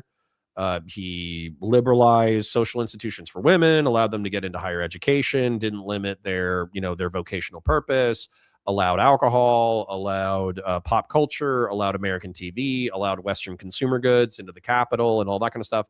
And so he was kind of a modernizer, but he was also a dictator. And so what people say about the Shah in reference to why the Iranians overthrew him is because if you talk too much shit about the Shah, you would just be disappeared into dungeons and you would be tortured to death. Yeah, a woke liberal dictator who would torture you to death if you talk too much shit, right? That's kind of the Shah, a woke dictator. And so that lasted until like 79, I want to say. And so the Shah was in power until 79. And I think he did have a monarchy that was lined up. I think his son is still alive. I think his son lives in the Western world. I think he lives in like the UK or something. And so in 79, there's mass anti-dictator protests in Iran that are partially based in democratic groups who want to establish like a secular liberal, maybe not secular, but they want to establish like a more liberal democracy that isn't under dictatorial control. But one of the most powerful factions of the revolutionary body are effectively theocrats. They think that the Shah's modernizations, him allowing women to wear scantily clad clothing, him allowing alcohol, him allowing pop culture, him allowing Western consumer goods, is all the kind of Western degeneracy that is actually destroying the Middle East and North Africa. And they don't want to be a vassal, a cultural and economic vassal to the Western world. They want to be their own thing. And so in 1979, the religious theocrats co-opt the pro-democratic protests. They're the most militant faction. They're the most powerful, and they have the most sympathetic people in government. And so as a result, they win and they take over and they establish the rule of the Ayatollahs. And so the Ayatollahs, somebody can correct me if I'm wrong, if there's a better term for them, but they're effectively like a theocratic body of judges. So I don't think it's just one guy. I think we were used to like Ayatollah Khomeini, right? I think we've been used to him for a really long time. But I think that he's actually like the leader of a body of like 10 or 12 Islamic jurists. And they also dictate to a secular government what a secular government does. So I think they have a president or a prime minister. And so you guys might have remembered in the thousands or the tens, Iran had like a charismatic, saber-rattling president. I can see his face. I just don't remember his name. And that guy was saber-rattling at us when we invaded Iraq. And so the Iranians don't like us. They provide their oil, their natural resources as much as possible to our rivals and enemies. So if Yemen is if the Houthis are sticking a thorn in the lion's paw, they fund them. If the Hezbollah and Hamas are sticking a thorn in Israel's paw, Ahmadinejad. Thank you, Desolate Mirror. Thank you. I totally forgot his name. Thank you. Ahmadinejad. Yes, absolutely. Thank you. You pulled that right out of the recesses of my early onset dementia brain. So Ahmadinejad. Yeah, thank you. And so what ended up happening, or what's happening now, is that they like to stick their thorn in our paw, and they're still sitting on a third of the world's proven oil reserves. They're sitting on that. And so obviously the Western world is interested in getting into that. Obviously the Western world wants to renormalize, but they also don't want to tolerate a theocratic dictatorship that sells their petroleum products and their wealth and their influence and their military technology to terrorist organizations that either primarily attack Israel, but also attack U.S. forces in Iraq and Afghanistan. And they also don't want to back Iran or support Iran or normalize diplomatic relations, because Iran also provides their raw materials to China and Russia on a preferential basis. So ideally, for the Western world, from a neoconservative perspective, a pro-democratic, number one, the return of the Shah would be amazing for the Western world. But number two, a pro-democratic revolution that successfully overthrows, I think they're called the Ayatollahs, somebody could correct me, but successfully overthrows the dictatorial theocratic regime and then renormalizes with the West would be amazing. And it would be amazing, not just because obviously we like it when people are free to live their lives within a liberal framework, but also because it would rob China and Russia of a massively valuable resource. And so if we denied them Venezuela and we denied them Iran as sources of energy and raw materials, then at that point, the entire global order shifts westward. And the Western world is already insanely powerful. But effectively, China and Russia have to buy raw materials on our terms, which would be amazing. But the question is, how much blood will this cost? How much blood will it cost the Iranian people in a revolution? How much blood will it cost the Americans and the Western world to establish a presence in Iran and lure Iran away from Russia and China? Is it worth it, right? And also, even if there are successful democratic revolutions that overthrow the government, that doesn't mean that a jihadist theocratic dictator couldn't rise from the ashes of the civil unrest and then seize dictatorial control. And then you basically have a Saddam Hussein in charge of Iran. And so, yeah, I'm with Stephen that it's risky. However, I think the benefits are so huge that if the Iranian people themselves wanted this revolution, then it's in the Western world's best interest to enable peaceful revolution as much as possible, but maybe even to arm and fund cells in Iran to disrupt the Iranian regime. So, yeah, that's my geopolitical yap. If Israel might not, we don't know until it happens. Yeah, but it's going to be up to basically, I mean, I would say up to kind of like Saudi Arabia and Israel, and then whoever, I guess the Iranians end up supporting, because the U.S. leadership there is going to be non-existent, I think, yeah. Benny, what do you think? Well, I think in general it's positive if this regime falls. I don't know if it's going to fall.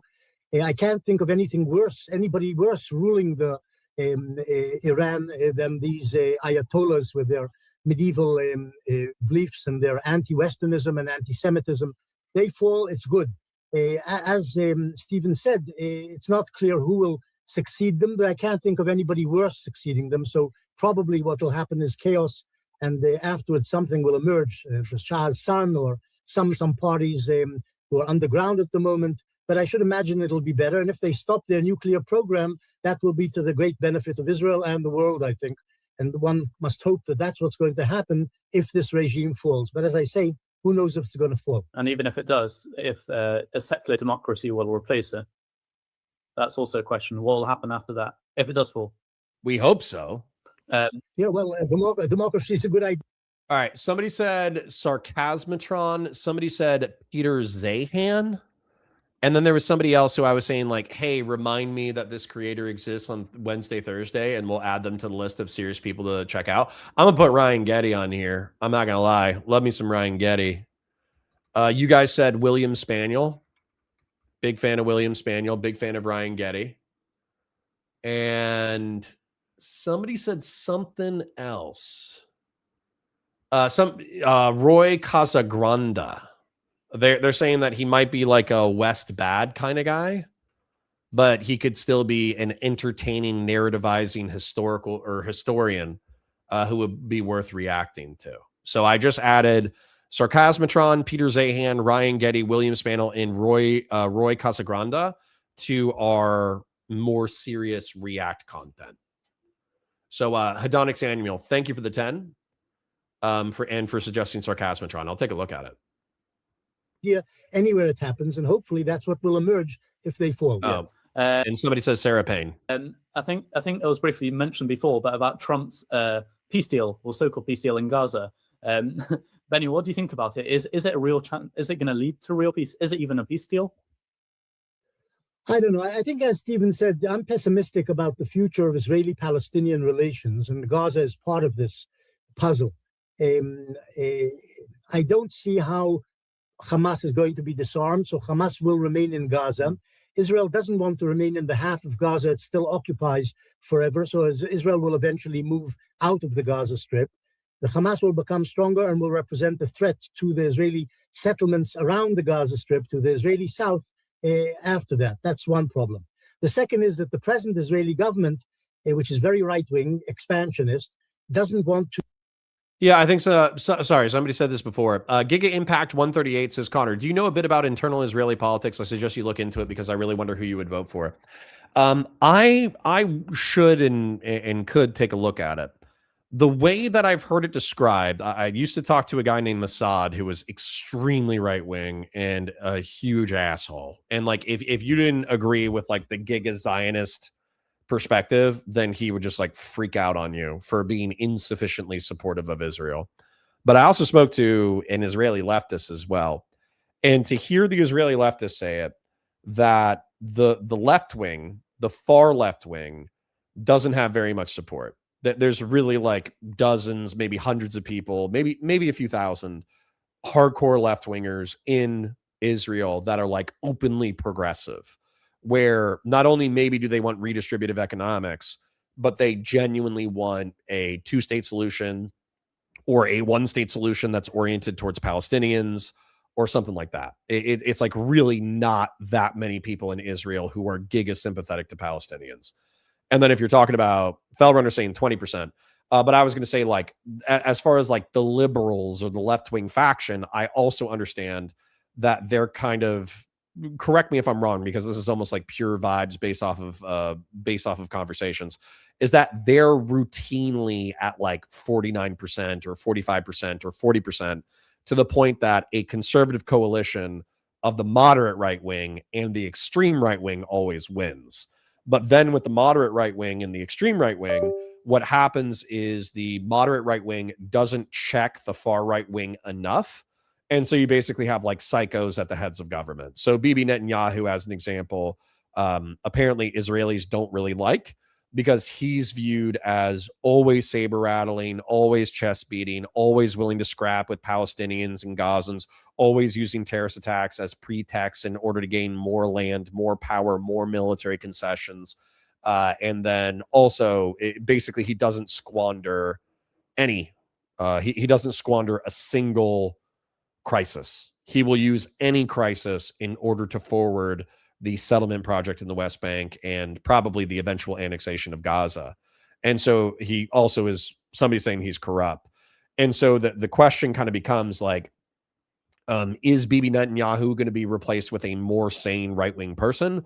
Or is it going to be considered like, is Netanyahu's successor going to be like another hardcore right-wing pro-settlement schizophrenic?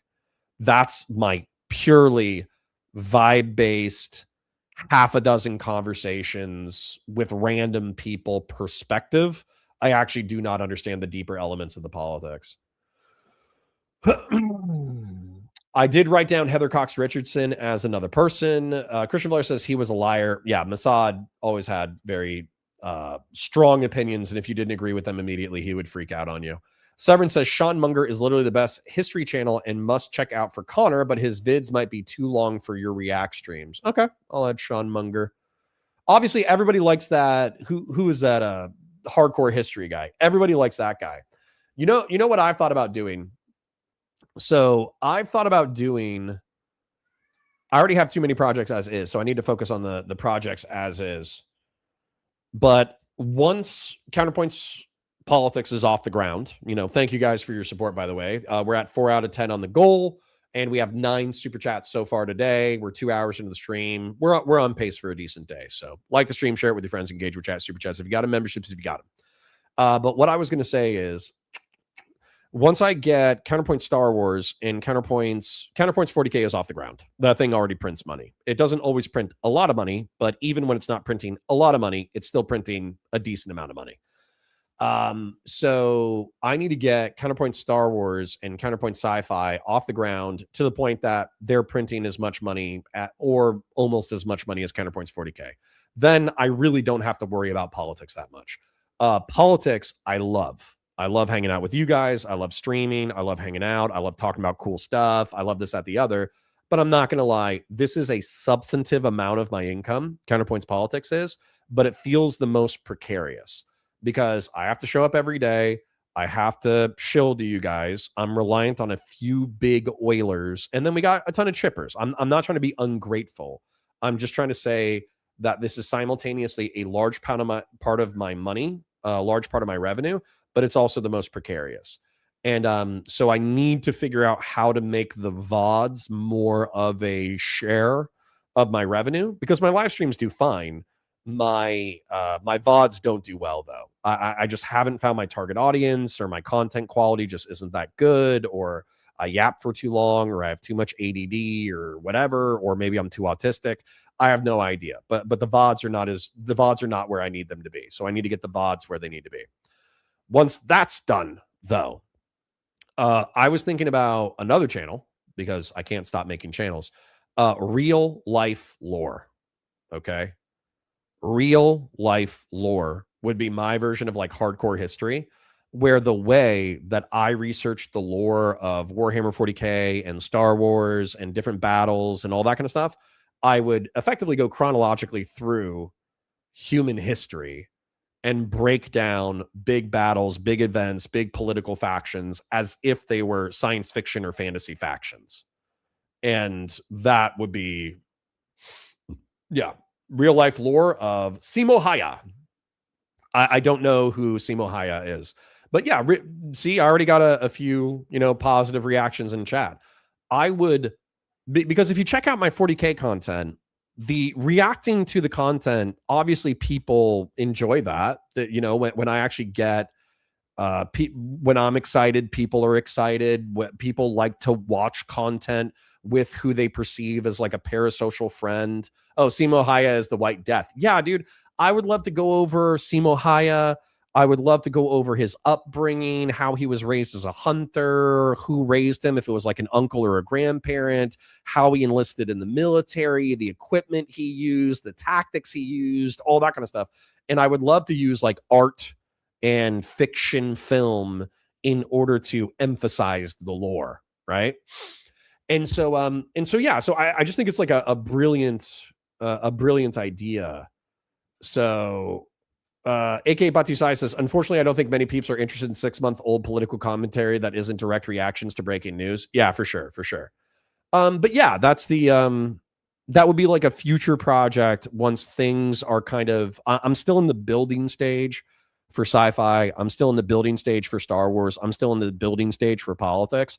So once we get up to a place where the revenue is comfortable enough across multiple platforms that I don't have to like hustle to make ends meet, then at that point, I would still be hustling the content on sci-fi, Star Wars, and 40K until I literally run out of content, which will probably be never. But then real life lore would be another project that I would be extremely interested in. Okay, sorry. I'm just going to react to chat real quick. I know we're on a tangent. I know we're on a side tangent.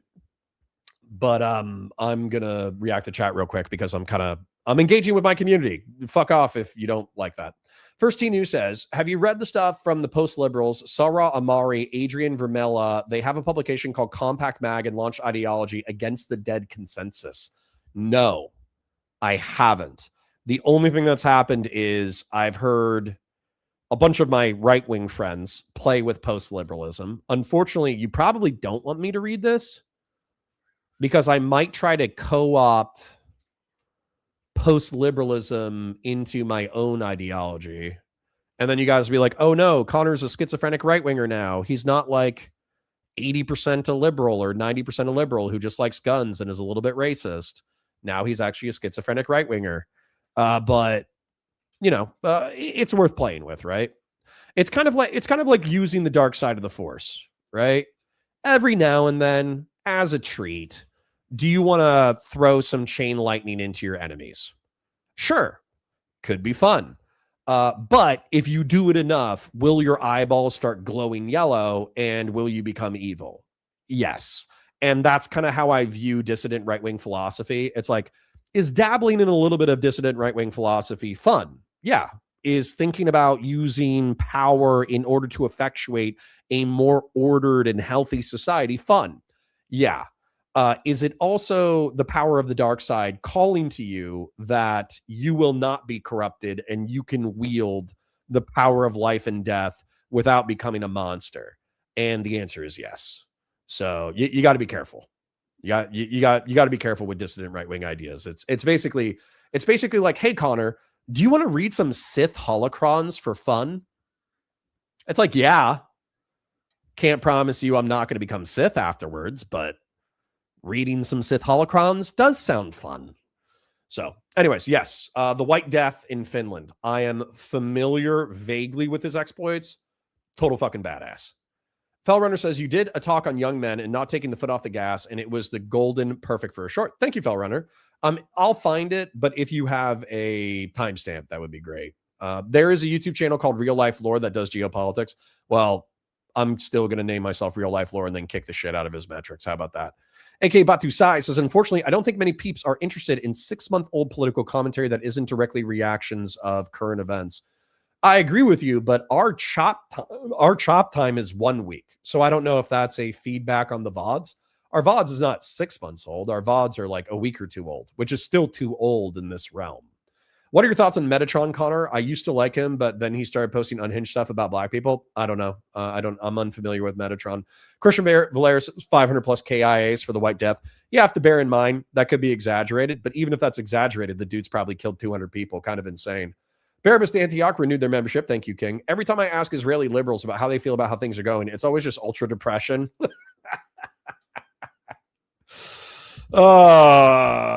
I'm not an ultramarine. I have ultra depression.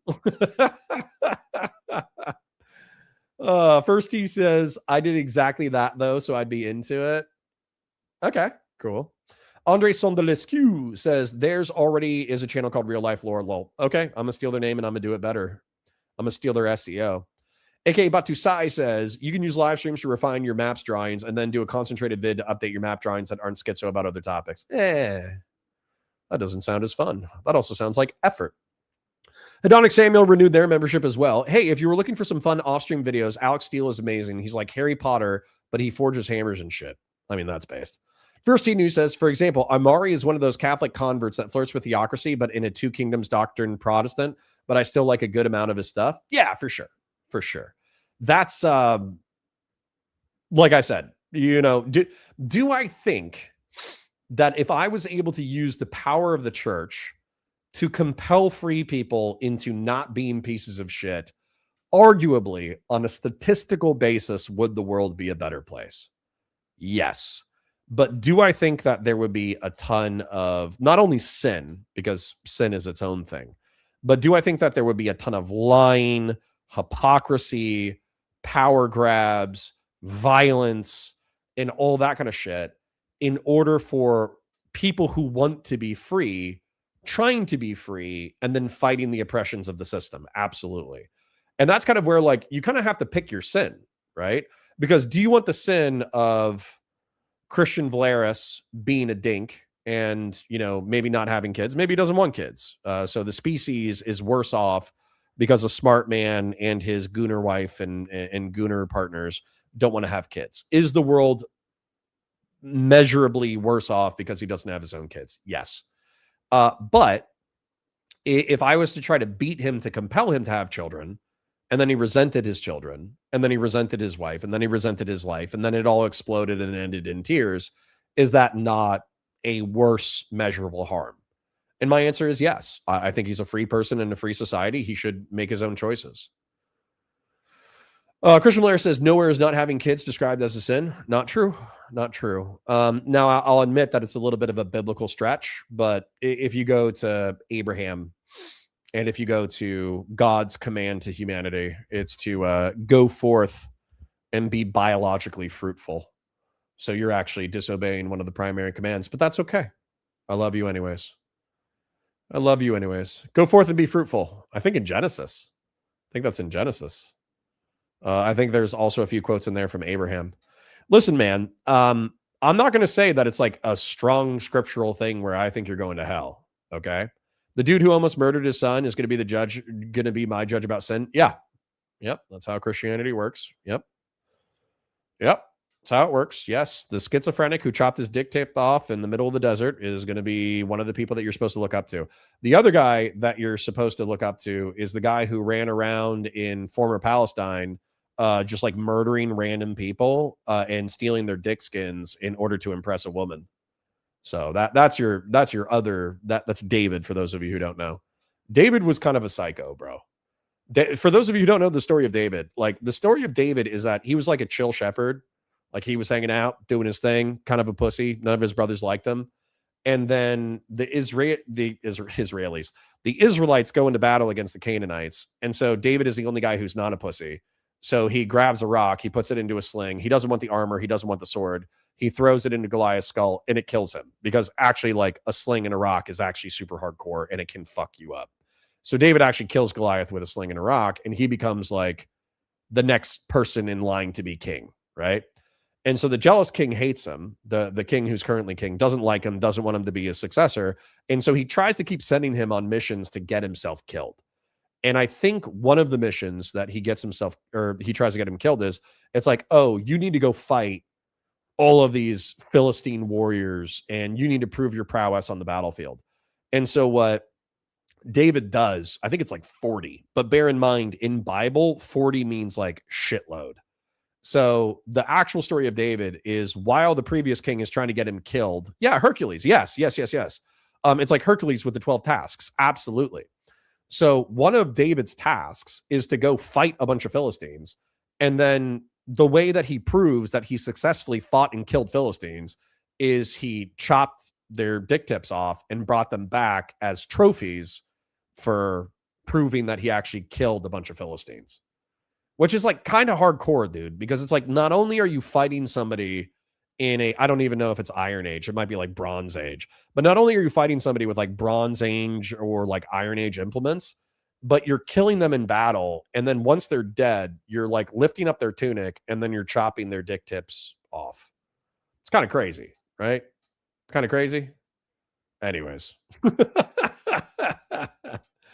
Andre Sondelescu says, yeah, we need to make people want to have children, not pressure them into doing things so they reluctantly and potentially hate their lives. Exactly. Fellrunner says, did you say Maynard had a pro-cousin fucking debate? No, but that does not surprise me. Sorry, I'm going to engage with chat with just a little bit more. I promise we'll get back into the content. I'm just not like super, like it's good content. I love Destiny talking. I love this guy talking. But, you know, if I can talk to my audience about, you know, foreskin, then, you know, what do you want me to do? Severin says, O'Connor, Freda is a really good actual historian who, even though he personally more left-wing, I'd committed to true history and epistemic practice. He has videos debunking other history channels. Ooh. Sorry, I'm going to write that down too. I need a good Holocaust debunking channel.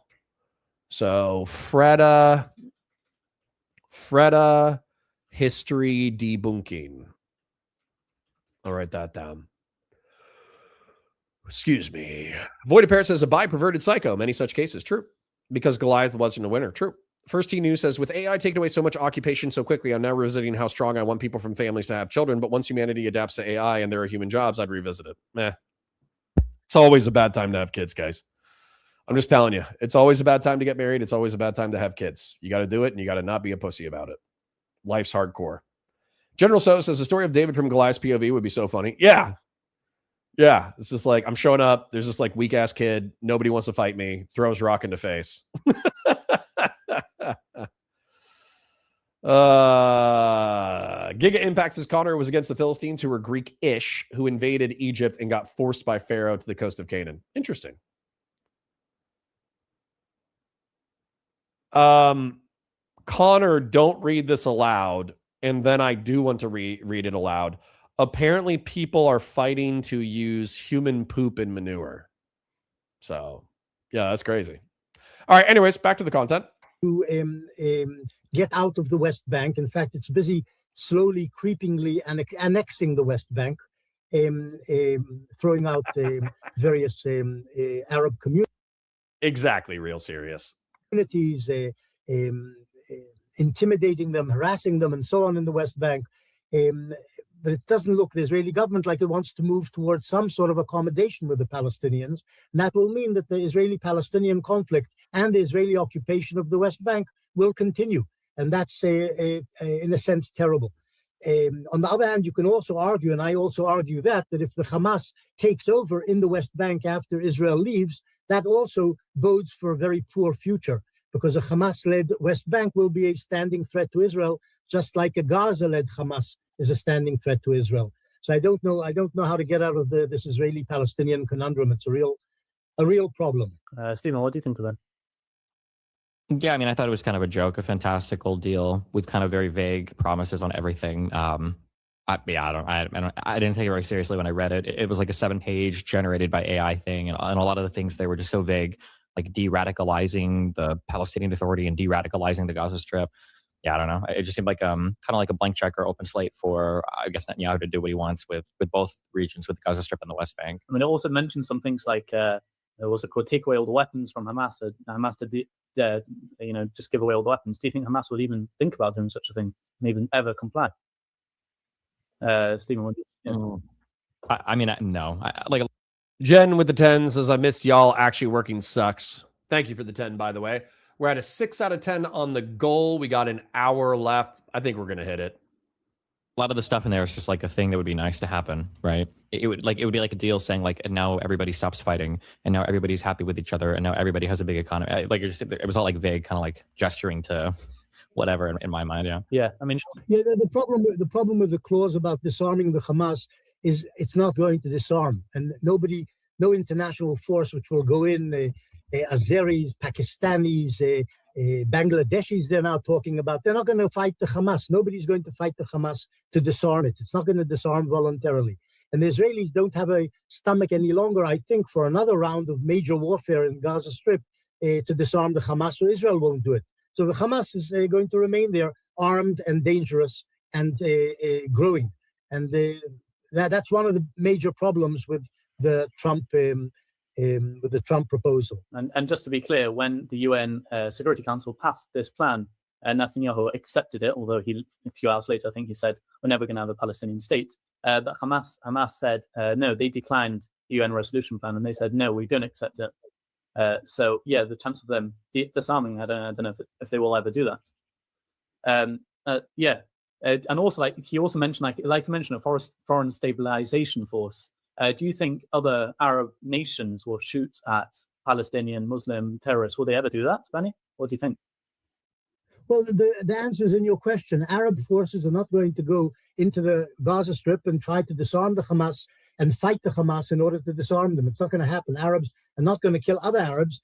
And the Hamas will, of course, charge, if they try to do that, that they're simply working as Israeli agents and collaborators. So nobody's going to do that. And the Saudis and the United Arab Emirates and so on also said they're not going to send troops into the Gaza Strip. So it's not going to happen. And I don't think anybody is actually going to fight the Hamas on Israel's behalf in order to meet the clauses in Trump's plan. It's not going to happen. And I don't know how that's going to work out. I don't see how the Hamas is going to be disarmed. And Israel, of course, probably will say that if the Hamas is not disarmed, we will not allow the reconstruction of Gaza. That's Israel's main card in this. Israel controls the entry points to the Gaza Strip and doesn't have to allow all the equipment necessary and all the other things necessary to reconstruct the Gaza Strip, which needs years and years of work and many billions of dollars. And Israel's not going to allow that to happen. So I just don't know what's going to happen with the Gaza Strip. And then Stephen, even if all of this does happen, despite what you think about Trump, let's say it all does happen, do you think Israelis and Palestinians are even in the right place to do peace? Are they even in the right mindset to do peace? I mean, from my perspective, the way that I see it is I feel like, and maybe I might just, the right wingers I argue with might just be very not representative of right wingers in Israel, but I get this feeling sometimes that there's this growing right wing faction in Israel that is like every day they wake up and they open their curtains and they look outside and they pray that somehow all the Palestinians just disappeared. They're just gone. They just up to heaven or into the Mediterranean, or they're just gone. And thank God we don't have to worry about that anymore. I guess that's just the feeling that I get sometimes, because it feels like there's this there's these two mutually exclusive things. It feels like if you want to get rid of Hamas and if you want the Palestinians to be able to be governed, there has to be some strong unified governing entity that exists that would serve as a counterbalance to Hamas and would prevent them from ever existing. But I feel like the right wing in Israel would be threatened by that unified Palestinian government, because once Hamas is gone, and you have a functioning government entity, the push for some kind of settlement would become very large. And if Israel loses that Hamas element and they can't point to that anymore, then I think that the international pressure would grow, especially from historically friendly countries like the U.S. And I think even the domestic pressure inside Israel would grow to where domestically Israel, I don't think, could bear the position that they take towards the West Bank and the Gaza Strip. So I think you need that strong unified governing entity, but I think there's a growing faction of right-wing Israelis who don't ever want to see that entity exist. This is actually an argument from some of the Israeli critics prior to October 7, 2023, where they were saying that Bibi Netanyahu purposefully, like Bibi Netanyahu, this is what's alleged. I don't know if it's true. Fellrunner says, thanks for Hard Points History Fridays. You're welcome, King. Thank you for the chip. Thank you for the $5, Fellrunner. But what I was going to say is this is an argument that's a criticism of Netanyahu. I don't think that he directly took Israeli tax revenue and then gave it to Hamas. What I think happened is that they intercepted weapons, cash, money, material, whatever. Maybe not weapons. I don't think they would let weapons, but I think it's just money. I think they intercepted money that was making its way into Gaza. And then as a part of a diplomatic settlement with Hamas and Gaza, they allowed some money in. But Bibi Netanyahu, because Hamas was the government and arguably is like this massive terror cell, and there are other people that you could have given the money to for administrative purposes, although they probably would have gotten murdered and robbed by Hamas. But it was viewed that he unfroze those assets and turned it over to Hamas in order to encourage Hamas to continue their power play in Gaza. So the only people who had any kind of political power in Gaza were exclusively the most violent and terroristic faction. So eventually Hamas would attack Israel, and then Israel would have a casus belli or a case for war in order to go into Gaza. So, I mean, if somebody wants to correct me on the narrative or whether or not it's a specific detail, if it's Iranian frozen money, or if it actually is Israeli tax revenue or something like that. Oh, there we go. Giga Impact says, what happened is that we let Qatar give Gaza money with the promise that, trust me, bro, it's not going to Hamas's military. It definitely won't, right? It definitely won't. Okay, so the Qataris were giving money to Gaza, and then Hamas pinky promised that they weren't going to use it for military purposes. Okay. Yeah, but then you get into this, like, I feel like the Israelis are kind of screwed here, though, because if they say, no, you're not allowed to send money in, then basically the entire world is going to be like, oh, well, you're evil because you're not letting money go in for development. And then if you let the money go in, then you're also called evil because it's viewed as like a 5D chess play where you're letting Hamas get money that they're not, quote unquote, going to spend on militarization, but they're probably going to spend on militarization. And as a result, you're prompting the October 7, 2023 terrorist attacks. I don't know what you do, man. I don't know what you do. Yeah. So, I mean, when did this supposedly happen? I can tell you prior to October 7, 2023. I don't know specifically when, but obviously after Hamas seized power in 2006, before October 7, 2023. And that's the feeling that I have. Benny, what do you think? And also to add on to what Stephen just said, it seems very likely that Netanyahu will be re-elected this coming year, either him or Bennett, but it seems very likely Netanyahu will do. If he does get in, he might partner with a centrist party, or maybe again with the same party he's done right now with the Religious Zionist Party, with Ben Gvir and Smotrich. Will this just continue and become a much worse situation? Well, the future of Israel politically is really up in the clouds. Nobody knows when there will be elections, even though they're supposed to happen in October. Nobody knows if they're going to take place. And certainly nobody knows who's going to win them and be able to put together a new coalition government. Whether it'll be Netanyahu or it'll be Bennett or somebody else, it's unclear.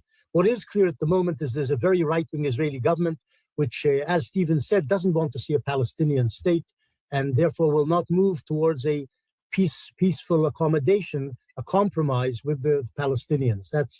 But on the other side, you've got the Palestinians, the majority of whom apparently still support the Hamas, and they don't want an accommodation either. They want all of Palestine for themselves, all of the land of Israel for themselves, for the Arabs and the Muslims. So both sides are not really ready to move towards compromise. Should there be a center-left Israeli government after an Israeli election, if it takes place in October, a center-left government might be able to start moving towards accommodation with the Palestinians. But they would have to overcome enormous right-wing opposition inside Israel, which could even become very violent and even armed opposition. The settler movement and a lot of the right-wingers, as we saw when they shot Yitzhak Rabin, do not want peace and do not want a two-state solution. They don't want the Palestinians to have a state alongside Israel. So even a left-center government coming into Israel doesn't assure a clear passage for a compromise with the Palestinians. But even then, a center-right government, a center-left government in Israel also probably won't itself be willing to give the Palestinians a West Bank state as a conclusion to a negotiation, because many in the center, after October 7th, after what the Hamas did to Israel on October 7th, 2023, many centrist Israelis no longer trust the Palestinians to actually make peace or maintain a peace, even if it's signed with the Israelis. So I don't see a two-state compromise happening. Certainly not with the right-wing Netanyahu-led government, and probably not also even with a center-left government if it comes to power. Okay, well, you paint a very positive picture of peace. Thank you.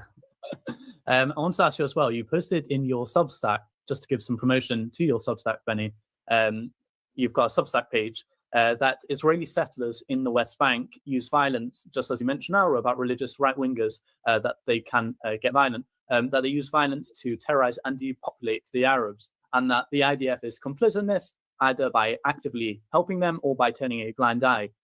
Does this mean that settler violence is state-sponsored terrorism and is pushing an apartheid agenda? Unfortunately, every word you're saying in this question is correct, even if I'm quoting myself. But the settlers in the West Bank, and certainly the fringe groups among the settlers, and many of the settlers say these are fringe groups, but it's nonsense. They basically support these fringe groups, which are busy attacking Arab communities in the West Bank, stealing their livestock, cutting down their olive trees, shooting at them occasionally, usually beating them up and uprooting them. And this is what's happening in the past 2 years in a great pace, has been happening around the West Bank, certainly on the eastern and southern peripheries of the West Bank. And one can say that this is part of the general annexationist trend, policy of the Israeli government. It's supported by the Israeli government.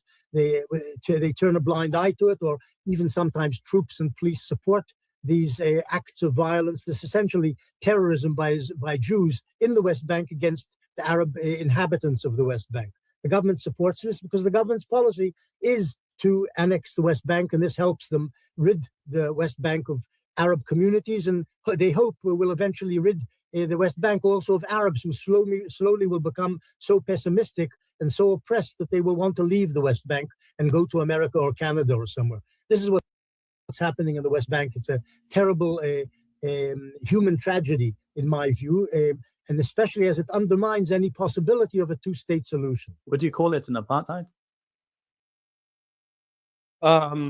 Well, and I'll just play that because that might be the most relevant for people who are actually genuinely interested in Benny Morris's perspectives. But I do think I'm going to put a bow tie on this, and then I'm going to summarize the drama commentary thing, and then I'm probably going to move into William Spaniel. So let's listen to him answer the question of whether or not he views it as apartheid. What's happening in the West Bank is a type of apartheid. Okay. So let me summarize this real quick as I think they're all black-pilled. Okay. I think they're black-pilled, but I think I'm black-pilled too. And I do say I'm a tepid Zionist.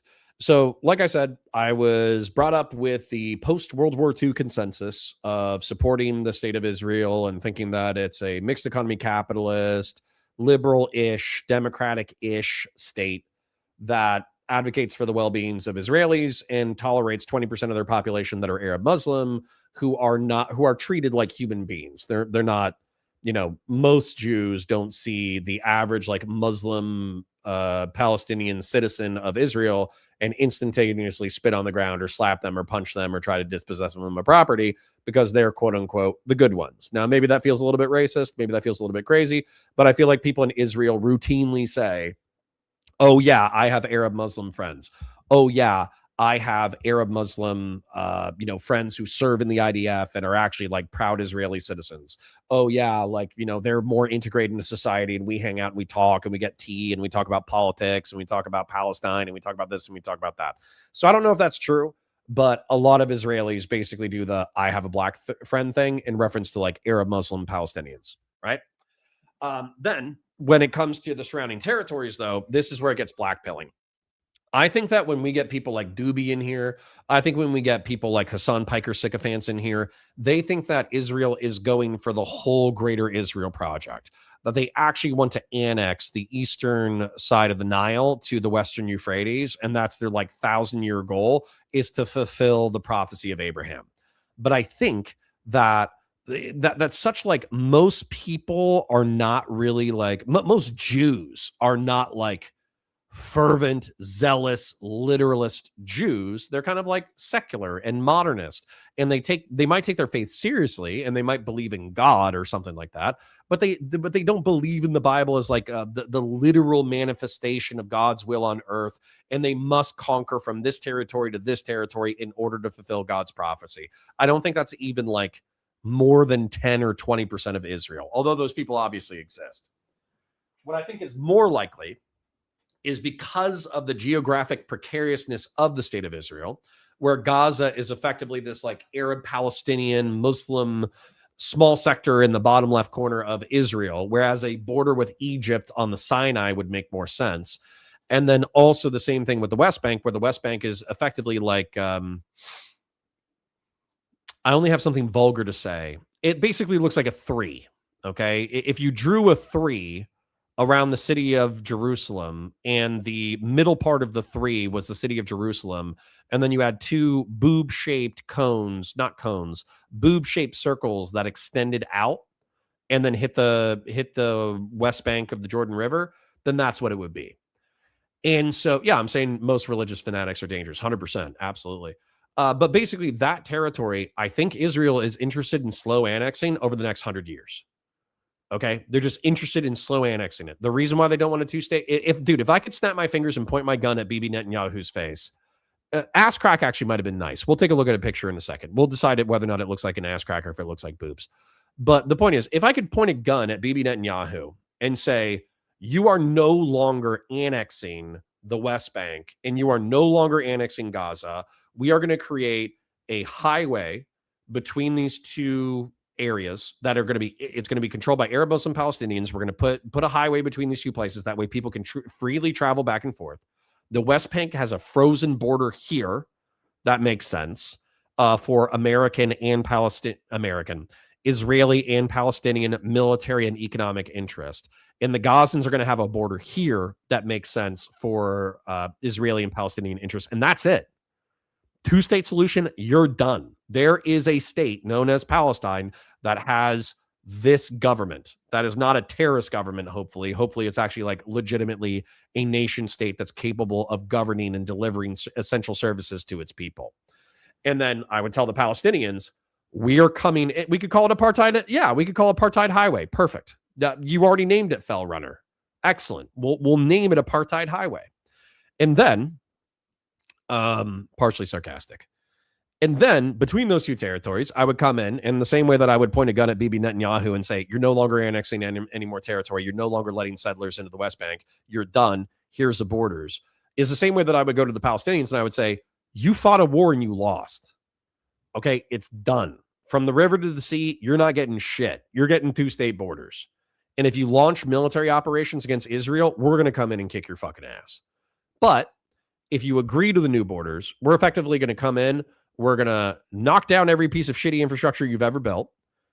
Water, electrical, internet, commercial districts, residential districts, food, whatever you want.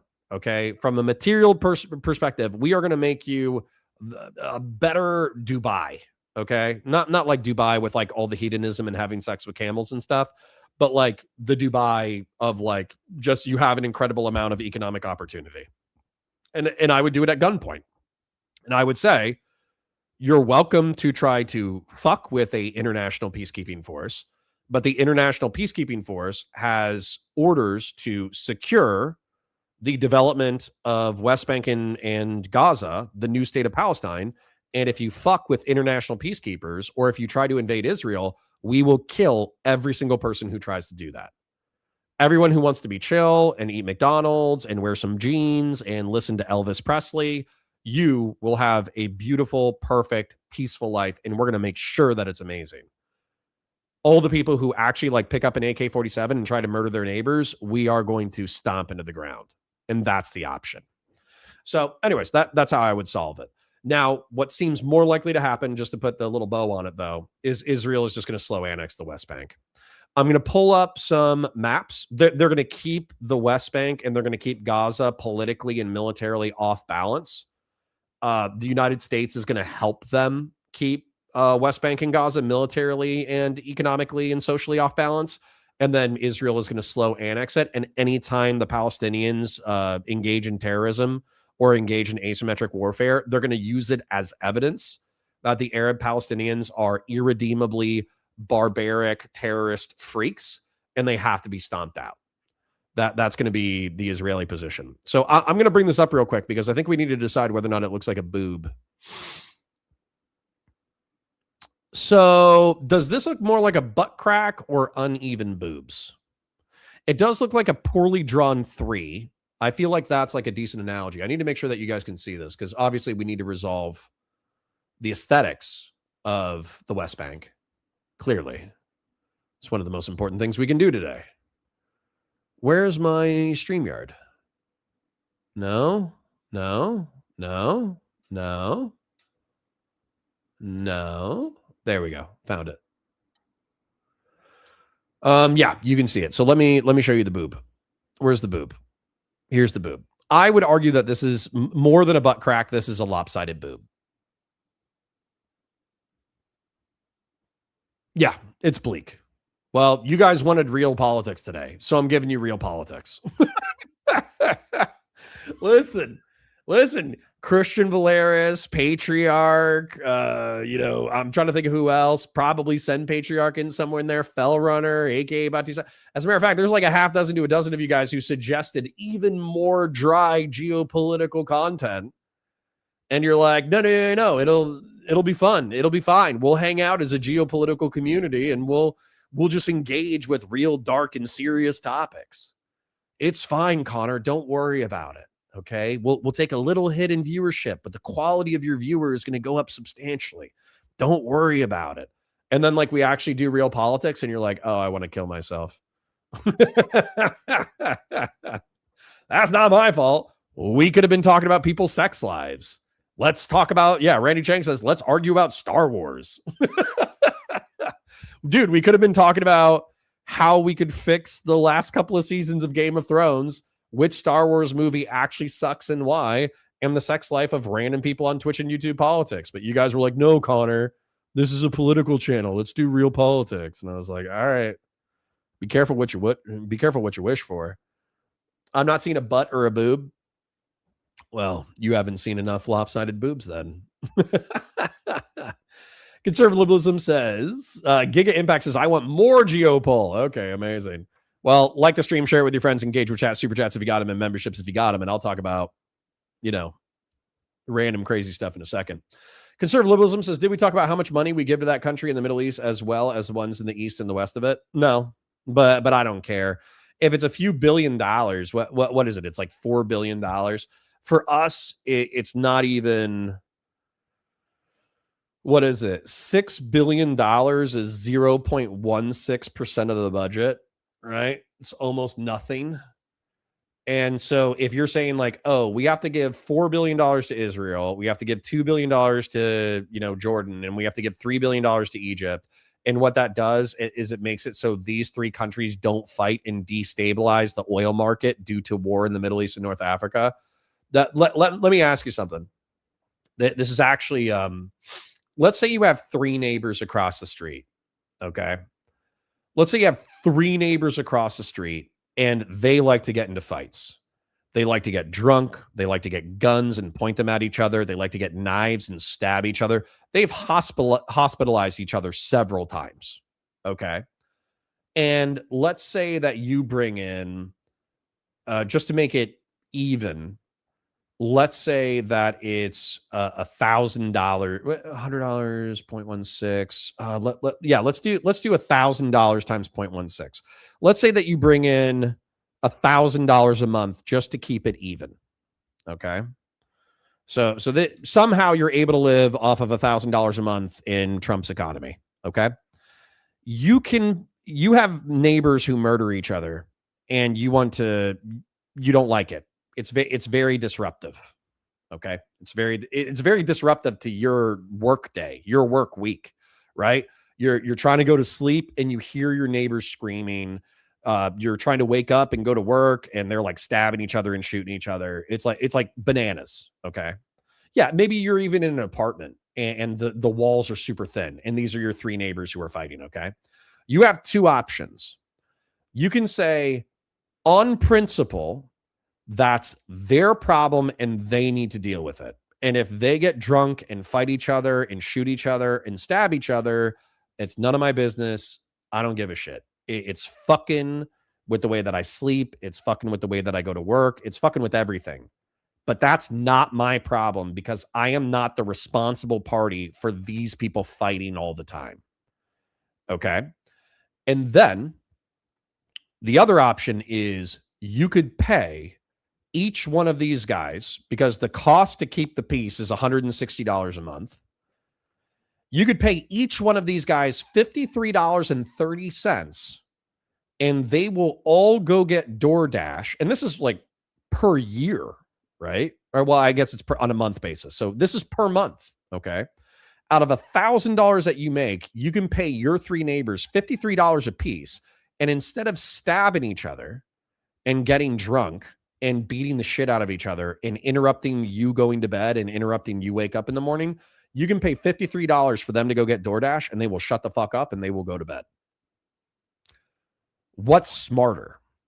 You can say, well, I'm not the drunk party. I don't like stabbing. I don't like shooting. I don't like any of that stuff. These people need to learn to not stab each other and not shoot each other and not get drunk and not fight late at night and fight early in the morning.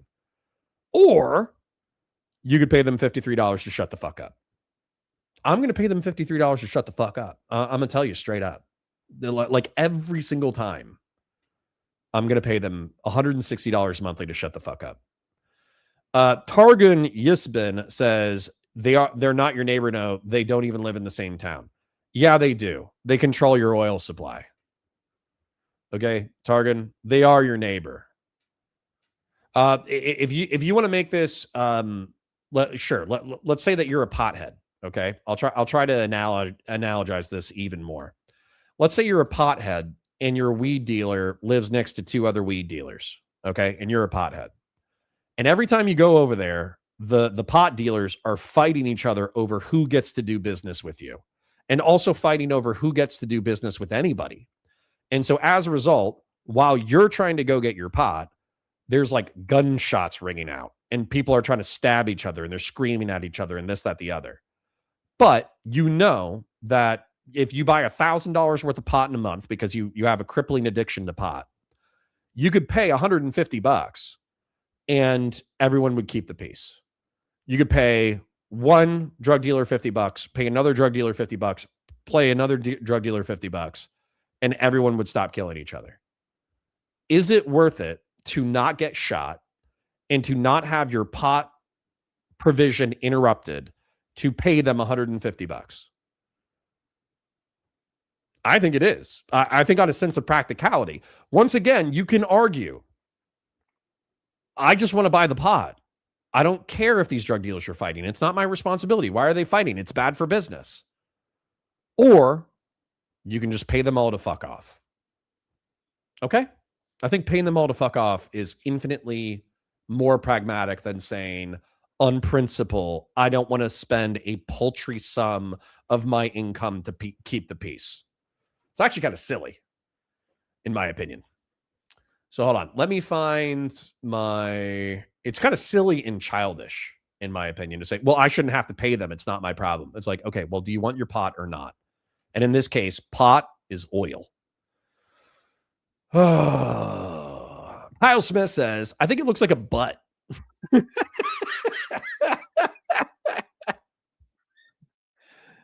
Oh man, listen, I know it's serious geopoll days. Somebody went live, so we went from like around 100 to 75.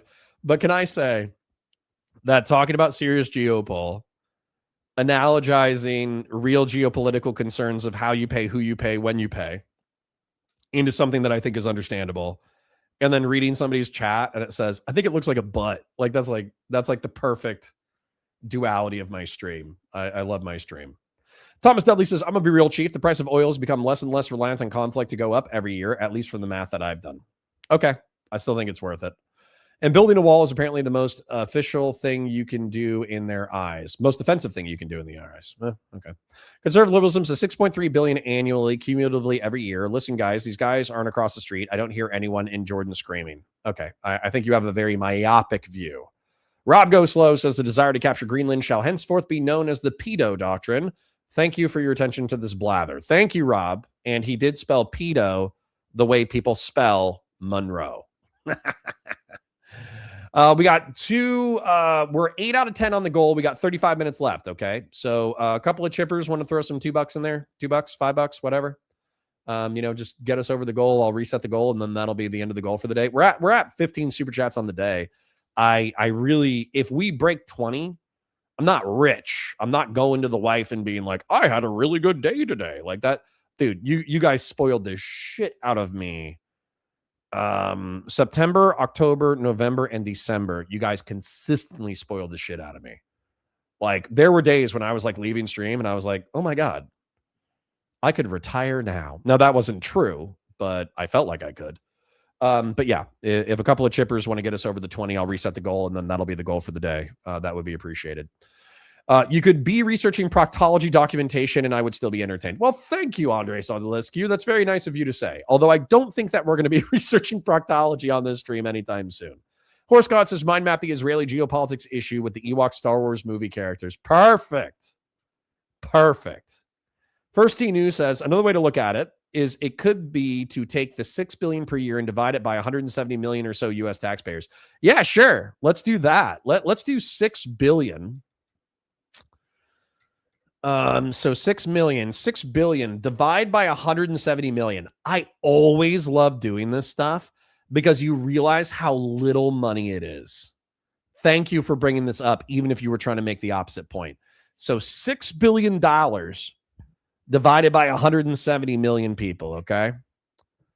Do you want peace in the Middle East and therefore relatively stable gas prices at your pump? Or do you want to pay $35 a year? Because if you want, we could double or triple the price of gasoline and you could save $35 in taxes. You know what I'm saying? It just doesn't make any kind of sense whatsoever. It just really doesn't. We got past the goal. Thank you for the chippers. Thank you to the chippers. Let me just check out the chippers real quick before I continue to engage with chat, before I show you my drama diagram. So hold on. Where'd my chipper goals go? Christian Blair's for the 5 says, I will take all the hummus and give it to the Florida Jews. I mean, that's one way to settle the Middle East and North African conflict. Fashion 40 says, I'm broke, but here you go. Thank you for the 2. Take my money, says Big Mill with the 2. Thank you, King. Fashion 40, if you're actually broke, do not give me $2. Go buy yourself peanut butter M&Ms. Okay? I know you enjoyed the stream, but you might enjoy peanut butter M&Ms even more. Barabas Antioch with the 5. Thank you, King. Thank you, King and Queen. Grassroots Hegemon for 10 says, if your neighbors are anything like this, say, howdy, neighbor. All right. Thank you, King. But first T News, once again, do you want peace in the Middle East do you want war in the Middle East and doubling or tripling the price at the pump? So let's say it's like $2 right now, $3 right now. Do you want to be spending $5 a gallon on gas? Or do you want to save $35 a year on your taxes? You know what I'm saying? Fellrunner says, you are paying one neighbor the most to defend against the other 2 neighbors who want to kill the first one. You try to negotiate with the other 2 for their own deals and they are pissed at you. Sure, but the other 2 neighbors haven't attacked the first neighbor in what, like 30 years? Like, what was it? It's like 48, 56, 67, 73. Those neighbors haven't like hardcore attacked neighbor 1 in 52 years. That seems like it's working, bro. That seems like it's working. AK Batusai says, let's build them a trailer park somewhere else so they feel more special. Well, I mean, if you guys want to get off the oil teat, I'm down to get off the oil teat. Dude, let's go for thorium reactors. Let's build a thorium reactor, a thorium breeder nuclear reactor, augment it with, augment it with natural renewable energy. Let's shift everybody that we can to an electric vehicle. And then let's invade and take over Venezuela. That way we only have one country that we have to give a shit about in reference to petroleum, and it's in our backyard instead of across the planet. I'm down for that. If you guys want to invade Venezuela, agricultural people can keep their diesel trucks and their oil trucks and their heavy equipment, but average city dwellers have to drive electric vehicles like Teslas and shit. Then I'm down for that. That's actually, that would be based. And then we could just say, hey, Israel, here's a couple of nukes. Try to keep the peace. Good luck. Andre Sondelescu says, I sometimes forget you guys actually have weed legalized where I don't live. We don't even have gay marriage. Sorry, bud. I'm sorry. What if they keep wanting more, though? No, it's $50 a month per guy. It's $150 a month. It's very reasonable. It's like having three HBO subscriptions. It's actually a very reasonable price. Conservative liberalism says, I did the math. It's like $40. Yeah, it's almost nothing, bro. Do you want $5 a gallon gas, or do you want to save save $35 a year on taxes? First T News says, I'm a Zionist and I do support it based. Conservatism says, I said drop in the ocean, and admittedly, I would feel different if we weren't $40 trillion in the hole while proposing a $1.5 trillion military budget. For sure, but you should listen. We should do an economics conversation one time. In reference to economics, like the debt to GDP ratio is not as important as people keeping faith in the economy. The balance of debt is only as concerning as people's concern of debt is. If the money is actually representative of true economic activity within the American market, it's not as big of a deal as you think it is. Old School with the 10 says, oiled out, but Connor is not an image I need in my head. Topic I'd like to see, Iran cyberpunk game and Expanse. You must say I'm that guy now. Old School, not only am I that guy, I'm actually not that guy. Amos is that guy. I wish I was that guy. Okay? I hope that you're that guy. All right? But Old School, if you haven't checked out Counterpoint Sci-Fi right now, I'm going to show you guys something real quick. All right? Let me show you something. We lost a few people because I was just yapping with chat, but that's okay. We'll start a new segment momentarily. If you go to Counterpoint Sci-Fi, not only do I have the breakdown of the Canterbury with a shockingly low 55 views, although I have not promoted it on Counterpoints 40K, and I have not promoted it on Discord or my very small Twitter. But I also just this morning released the Death of the Donager Part 2 Expanse breakdown. And this is one of the best episodes in the series because it's one of the action set pieces. I got to say that this battle, the seizure of the Donager and the scuttling of the Donager and the raid on Toth Station has been my favorite action set pieces in near future hardcore sci-fi ever. There's like few things that actually top the raid on Toth Station and the Donager. The Pirate War is okay. The Pirate War in like season 6 to 8 is okay. The raid on Toth Station was so good that it actually still mind F's me to this day. So I'm going to open this up because it said it's gotten 0 views in the past hour. That's probably not true. But it's probably only got like a dozen views in the past hour.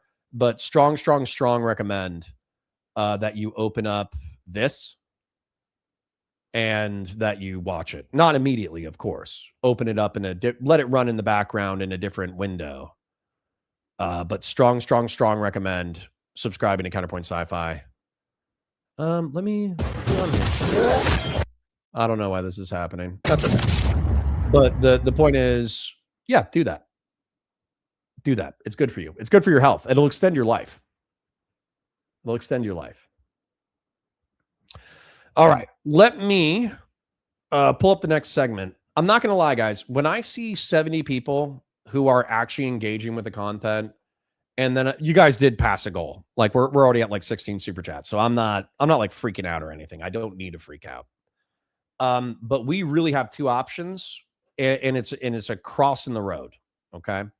So the cross in the road is, do we keep the 70 hardcore coggers and keep doing hardcore shit? Like we go watch a William Spaniel video that actually breaks down recent events, or do I cuck out and go to drama content?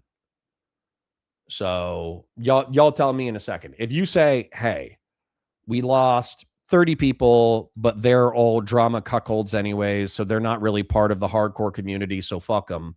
Let's go do hardcore content. Then I'll back you. I could go down to 50, and I know that I have like 50 decent hardcore coggers, and I don't give a shit. But if you say, no, let's cuck out and do some drama as a palate cleanser, then I would cuck out and do some drama content. And I'm still going to do my drama mind map in a second. Voided Parrot says no cucking. So I want to hear from some Oilers. I want to hear from and regulars. So drama is fun. It's not cuck. It's kink. All right. I fixed my Max 9 today, based. Fashion 40 says, I got YouTube Premium and just downloaded the video, and I'm downloading the rest of them now to give you a view. We'll watch them while I'm editing videos. Thank you, Fashion 40. I appreciate you. Well, expand the base. Expand the base by doing drama, or expand the base by doubling down on hardcore shit. Because what I would do, just sharing, is in reference to drama, I'm going to break down the drawing that I did, obviously. But I would probably find some autistic slap fight between a bunch of schizos. So I would see if Destiny had any hot debates recently. If he doesn't have any hot debates, maybe I would check, Nick Fuentes or something like that. But realistically, I know you guys don't really like the dissident right-wing content. My instinct is Sitch and Adam versus Whick, or it would be Sitch and Adam versus Whick. To be honest, it would be Sitch and Adam versus Whick. Somebody said they described the content as AIDS, and they said that it was terrible, and they said that Whick lost his mind. And they obviously said that, Sitch is brilliant, but Adam is an arsler. So I would definitely do. Giga says, I came here for IP, so I'm going to leave soon. No problem, Giga Impact. I appreciate you dropping by. Tell your Mossad handlers that if they want me to cover Israel-Palestine a little bit more, then they just need to oil in my chat. I go where the money and the eyeballs are. Obviously, I'm a content creator. But yeah, drama sounds fine. I'm going to be here. Just more people as a channel, so I'm going to be into it. Yeah. Let's do. Is there anything on the Turkey Tom drama yet? Absolutely. Okay, looks like my my hardcore serious people are not objecting. I want you to humor my last chat, then you can cut to drama. Okay, let me see what the conservative liberalism last chat. Because power backs the United States dollar. True. Conservative liberalism says, I'm also really easy to say $35 a year is all you pay to keep the Middle East stable. Meanwhile, quantify how much a $1.5 trillion military budget is also keeping it stable. Do that math. I still don't think it's that bad. I think 1 trillion, because 1.5 is what the Trump administration is trying to do, which I think is very dumb. But I think the average annual is like 800 or 1. So let's just call it 1 trillion.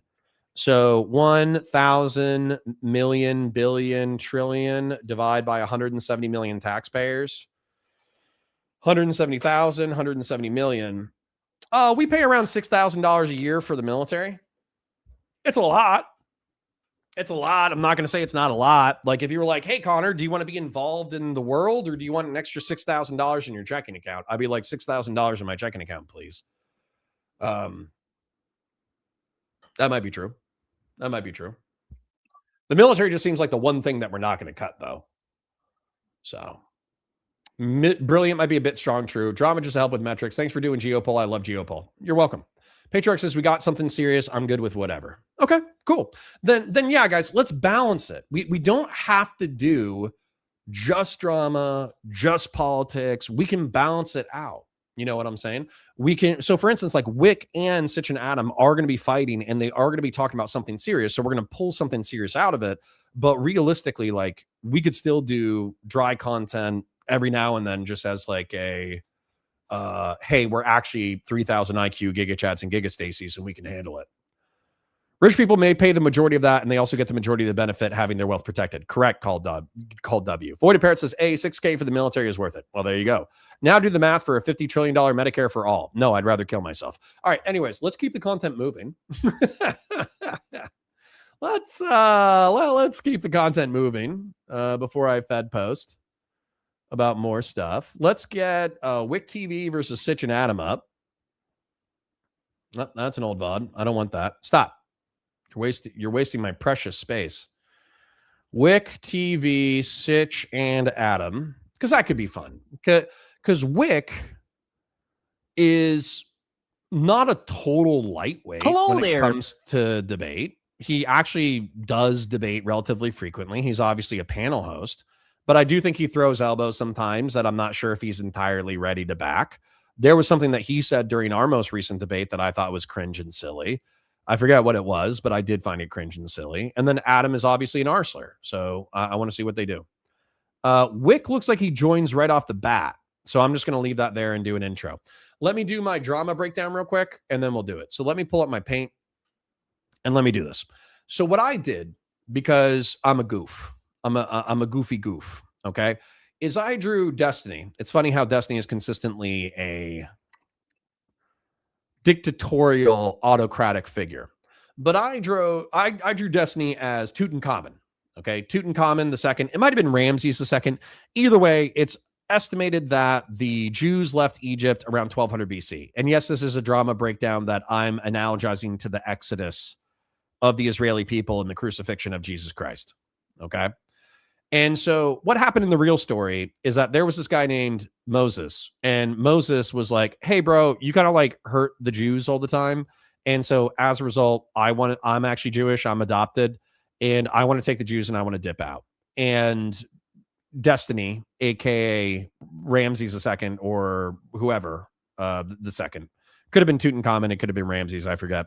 But I think it's Ramses II, actually. So Ramses II is like, hell no, bro. You can't go. You can't dip out. You're my best slaves. You can't dip out. And so Moses is like, yeah, I'm going to dip out anyway. See ya. And Moses, aka Chud Logic, also had a brother named Queeman, who was also a fan of Destiny and then stopped being a fan of Destiny. Believe it or not, we know the deep lore on this. Queeman is also a drama commentary YouTuber. And Queeman actually stopped being fans of Destiny when Destiny first said that he was going to go scorched earth on Keffals. For those of you who don't remember, Keffals was a trans YouTuber who sold do-it-yourself human hormones on the internet. Like she promoted that as like a thing to do, that like teenagers should buy synthetic hormones and inject themselves if their doctors weren't willing to provide it to them. And then she got into a social media war with every creator, including Destiny. And Queeman stopped liking Destiny when Destiny said he was going to go scorched earth on Keffals, but then ultimately cucked out of going scorched earth. Okay. So Chud Logic and Queeman were like, hey, we've been trapped in Egypt, aka the Destiny orbit plantation, for too long. And then down here is Connor. I analogize myself to Joseph, the guy in the coat of many colors. Joseph was a pious, happy-go-lucky man who was betrayed by his brothers and thrown into a well and left to die. And then he was enslaved and sold into slavery in Egypt because because he was such a nice guy. Okay. He actually became a chief advisor to the Pharaoh. Okay. So I'm just down here, getting screwed over by life, but realistically still climbing up the power hierarchy by just being an advisor to Pharaoh. Patriarch says, I hate this mind map. Good. It's very sacrilegious. So this is the Sinai. So Chud Logic and Queeman go into the Sinai of figuring out of what they're going to do with their content in the future. And they decide to make their way to the land of milk and honey. And the land of milk and honey is commentary. And let's be real. Commentary is just drama. It's just drama for men.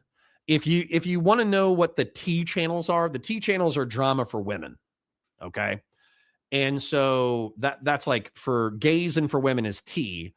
Commentary is for men. But at the end of the day, it's still the same content. Instead of talking about economic philosophy, geopolitics, history, personalities throughout history, warfare, technology, the future of the species, logistics chains, any of that kind of stuff. You just talk about how this person on the internet pissed off this person on the internet, and now this person on the internet doesn't like this person on the internet anymore, and then this person did this thing that embarrassed this other person. Okay? That's commentary. But that's the land of milk and honey, because realistically, in commentary, you can make a decent amount of money effectively talking about silly drama, right? So what I would say is that Chud Logic and Queeman successfully made it into the land of milk and honey, and yet their arrival was not completely unopposed. There were powers that already existed in the commentary YouTube era. And I would say that, weirdly enough, Augie RFC, Augie Red Fox Comms, a skinny Catholic conservative drama commentator who actually is quite funny and quite charismatic. He does have kind of like a shrill voice. I'll admit that he has a shrill voice, but realistically, I still think he's a decent, I think he's a decent drama creator. Well, I made him Herod, because Herod is the guy who was running Judea and Samaria under Roman rule. I understand that the timeline isn't perfect. Okay, yes, I'm going to do the Whick segment. We're just doing the drama first, okay? Because I drew this drawing. I drew it for you, okay? This has nothing to do with the Whick show, okay? This is purely, I wanted to make the schizophrenic drawing and then explain it to you, okay? So Herod is, I think he was Jewish. Maybe he wasn't Jewish. Maybe he was Roman. I forget. But either way, Herod was in charge of like Judea and Samaria at the time, and he executed Jesus Christ. Okay. I mean, with consent of the Romans and with consent of the Pharisees, but he was the guy who, washed his hands symbolically to say, I'm not passing judgment and doing capital punishment, but you guys want to do capital punishment. So go ahead and kill these guys. And in this analogy, Bo Blacks and Tipster are Jesus Christ, which I know that, like, me saying that sentence, I'm going to have to answer for. If there's an afterlife and God is my judge, I'm going to have to answer for that sentence. Okay. Because Bo Blacks is a commentary YouTuber with autism, and he used to do the Twitter versus YouTube channel. Twitter versus YouTube channel just documented what people were tweeting on the day of a drama. And he was able to make that a very viable financial thing. But he wanted more. He wanted to be a respected commentary voice. And so he was an orbiter and a friend to Augie RFC, Nicholas Diorio, and Turkey Tom. But ultimately, because he was cringe in a variety of ways, including being non-binary and ultimately trans, he was crucified by the commentary community. Okay, he was destroyed. His social media career tanked. Everybody turned on him. They spat on him. They threw mud on him. They threw dirt on him. They beat him up. They made him carry a cross, and they crucified him. Okay. That happened to Bo Blacks because he was trans. Okay. And then, and kind of cringe, but that's okay. And then Tipster is a fat guy. Okay. And Tipster, he does IT for a school system, something like that. So he didn't really need to be a commentary YouTuber. He still had a 9-to-5 that paid his bills, but he was a semi-successful commentary YouTuber who just talked about drama and got big off of talking off of drama. And he made a little bit of money from it, and he was kind of respected in the community. But what ended up happening was he started viewing commentary as no longer the land of milk and honey, but kind of like a destructive, toxic, evil, malicious place in which you find the most desperate and cringe people on the internet, and then you bully them for money. And so he wasn't interested in doing that anymore. And so he also started hanging out with Keffels, and he came out as pansexual. And he also has a penchant for flirting with trans girls and also flirting with e-girls. Despite being married, that's what he likes to do. He likes to flirt with trans girls, and he likes to flirt with e-girls. And yeah, he's a fat guy. So what ends up happening is he is likewise crucified. So actually, Bo Blacks and Tipster are competing for the role of Jesus Christ because they were mauled to death by the commentary community. Yes. So Tipster also had some crazy takes on Lolicon and basically dug his own grave. It's a big hole. Absolutely. So another reason why Tipster was crucified was because he had several friends who were lolicons. Okay. They were people who consumed Japanese hentai pornography of underage characters, hopefully teenagers, but let's be real, some of them were prepubescent kids. And despite condemning lolicon, Tipster would always sweep for them. He would make excuses for them. He'd be like, oh, they didn't know what it was, or, no, you should leave them alone. They didn't do anything wrong. Actually, we don't know what this is, and blah, blah, blah, blah, blah. And so he swept for one of his e-girlfriends. He got crucified. He swept for Keffels in reference to the synthetic hormones. He got crucified. He swept for Vosh during Vosh's lolicon controversy, and he got crucified for that. So there's like a broad variety of reasons for why Tipster ended up getting absolutely annihilated by the commentary community. And these people, to the extent that they still create content, I think they create some content still, but they've effectively, whatever their clout, whatever their money, whatever their position within the commentary YouTube space they got destroyed by like 90%. 90% of their clout, influence, money, relevance, anything, it just got annihilated. Okay. Now, Turkey Tom is an interesting character because Turkey Tom likes to wear a hat that I liked. And I thought Turkey Tom was a funny, interesting guy. I still do to some degree. But Turkey Tom used to wear a hat that said never goon. Okay. Never goon, which means that you should not be a sexual degenerate. You should not do things that are going to hurt you and hurt other people and be publicly exposed and be embarrassing. You shouldn't do that. And within the past 24 to 48 hours, despite being a friend of Stephen Bonnell II, Destiny, and then an ardent critic of Destiny, after Destiny's gooning drama was exposed, he himself has been revealed as a gooner. Patriarch says it was ironic. Well, I found that out in the past 24 to 48 hours. So apparently what Turkey Tom did, because he was a successful commentary YouTuber, and he was probably making tens of thousands of dollars per month, arguably he still is. Okay.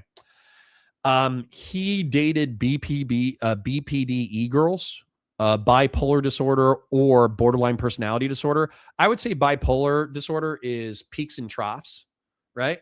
Bipolar disorder means that like when you're high, you're manic. You're really, really, really, really, really high and you're kind of crazy and you want to go do stuff and you're really enthusiastic. And then the depressive order, you don't want to do anything, right? That's bipolar, which is not technically BPD. BPD normally refers to borderline personality disorder. And to quote Queeman, which was so funny. It was so funny. It's such an iconic moment and it's such a good quote. I still remember it every time I think of borderline personality disorder. Queeman says that borderline personality disorder is when a woman is such a bitch that it becomes a medical issue. And as somebody who has dated a woman who obviously should have been diagnosed with borderline personality disorder, that was one of the funniest things I'd ever heard. I honestly, like, just electric shock went into my brain because it was so fucking funny. So anyways, so Queeman's an asshole, but that quote will live with me forever. Anyways, so Nicholas Diorio is kind of like the guy who's survived the longest, and people joke about him being a mafioso. Oh, I should finish up the Turkey Tom thing real quick. So Turkey Tom was dating BPD girls. He was into BDSM. He was beating them up. He was bruising them. He was choking them.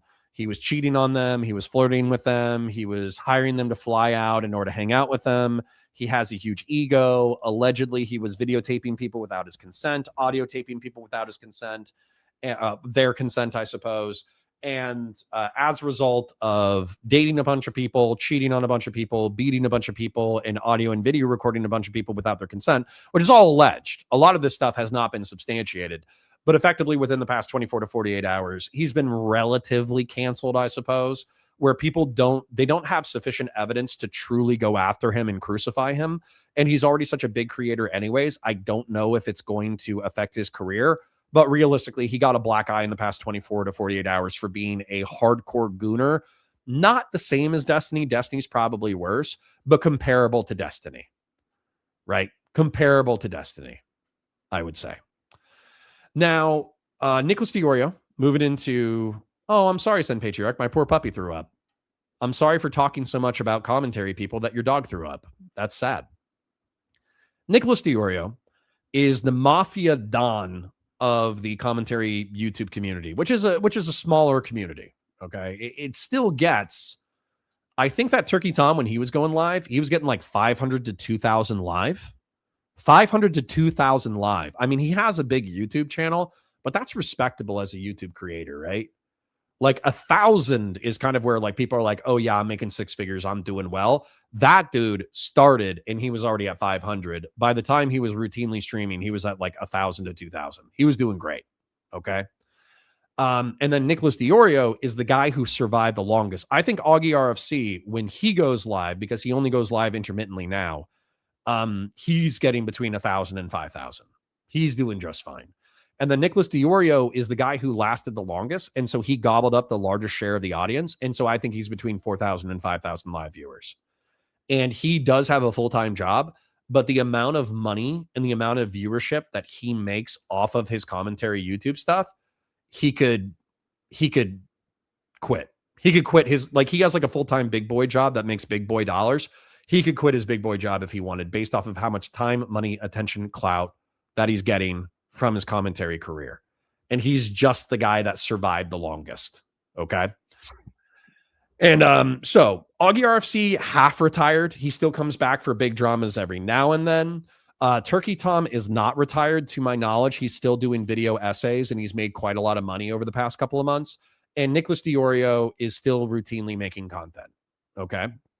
Now, the way that I've analogized them is Augie RFC is Herod, which is a minor king in Canaan who condemns Jesus. Bo Blacks and Tipster are Jesus. They're condemned to death by Augie RFC and the commentary community at large. Chud Logic and Queeman are people who are trying to move into the state of Israel so they can establish their own minor fiefdoms of commentary. And then Turkey Tom is the whore of Babylon.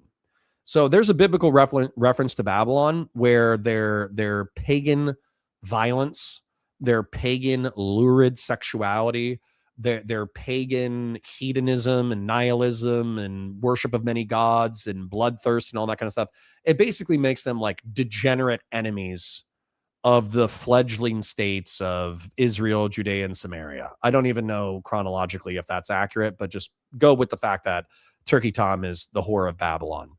And so the reason why I made Turkey Tom the whore of Babylon is because he's a power player. He's powerful in the region, but he's also a slut. Okay.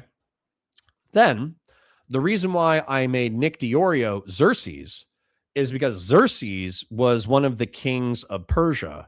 And what Persia ended up being in this region of the world is a power player who was able to capitalize on the intrigue of all the minor kingdoms and then conquer the entire territory.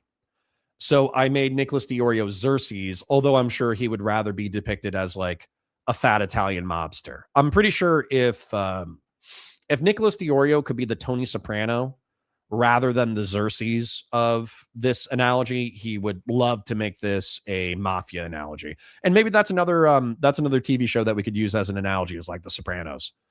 So anyways, I'm going to describe one more player, which I haven't labeled, which is Willie Mack. Okay. Willie Mack is, I made the Bronze Age Sea people. Okay. Now, the truth is that the Bronze Age Sea people were a people who did not keep written records, which is funny because Willie Mack is not, a lot of people criticize his research. But they kind of came in and like jacked up the whole region. That's what the Bronze Age Sea people are known for. Now, Willie Mack hasn't jacked up the entire dynamic, but Turkey Tom is friendly with Willie Mack. Nicholas Diorio is friendly with Willie Mack. Willie Mack and Turkey Tom were friendly with Destiny. But at some point, Willie Mack and Turkey Tom turned on Destiny and attacked Destiny. And I would say Willie Mack was like the primary vector through which Destiny has been destroyed in reference to his own debate. So while Turkey Tom has criticized Destiny, Nicholas Diorio has criticized Destiny. Turkey Tom got a little bit more grace because he used to be friends with Destiny, and I think he pulled his punches a little bit. Willie Mack did pull his punches initially with Destiny a little bit, but he also blew up his shit when he found out some details about the Rose drama. So what I'm saying is Augie RFC, Turkey Tom, and Nicholas Diorio are friends with the Bronze Age Sea people, which in this analogy is Willie Mack. Okay? Now, what's going on since this disruption? Okay. Tipster, Bo Blacks, aka Jesus is dead. Augie RFC is a minor king who, when he returns to stream, he gets decent viewership, but realistically, he's not interested in playing the game anymore, so he's kind of a minor king. Nicholas DiOrio benefits from the infighting of various factions. Turkey Tom is a slut. Willie Mac has simultaneously been friendly and attacked Destiny. And then Connor is still down here chilling in Egypt, trying to give the tyrannical pharaoh advice and trying to make sure that he doesn't destroy the kingdom of Twitch and YouTube politics, right? So how is this changed by Chud Logic and Queeman arriving? Okay. So at first, Nicholas DiOrio tries to build bridges with Queeman and Chud Logic. And actually, I would argue that Nicholas DiOrio and Chud Logic are friends for a while. Okay. They're actually friends. They talk on stream. They talk about the same content on stream. They're laughing. They're joking with each other. They're inviting each other to different events. They're talking about content strategy. They're feeding each other information. They're actually doing quite well as like a collaborative pair. But what ends up happening is Chud Logic and Queeman bite the hand that feeds, because Queeman is a rabid dog. Okay, I'll just be real. Queeman has no allegiance. He doesn't care for the politics of trying to climb clout or influence or money. The way that he wants to climb the social hierarchy is by destroying other people.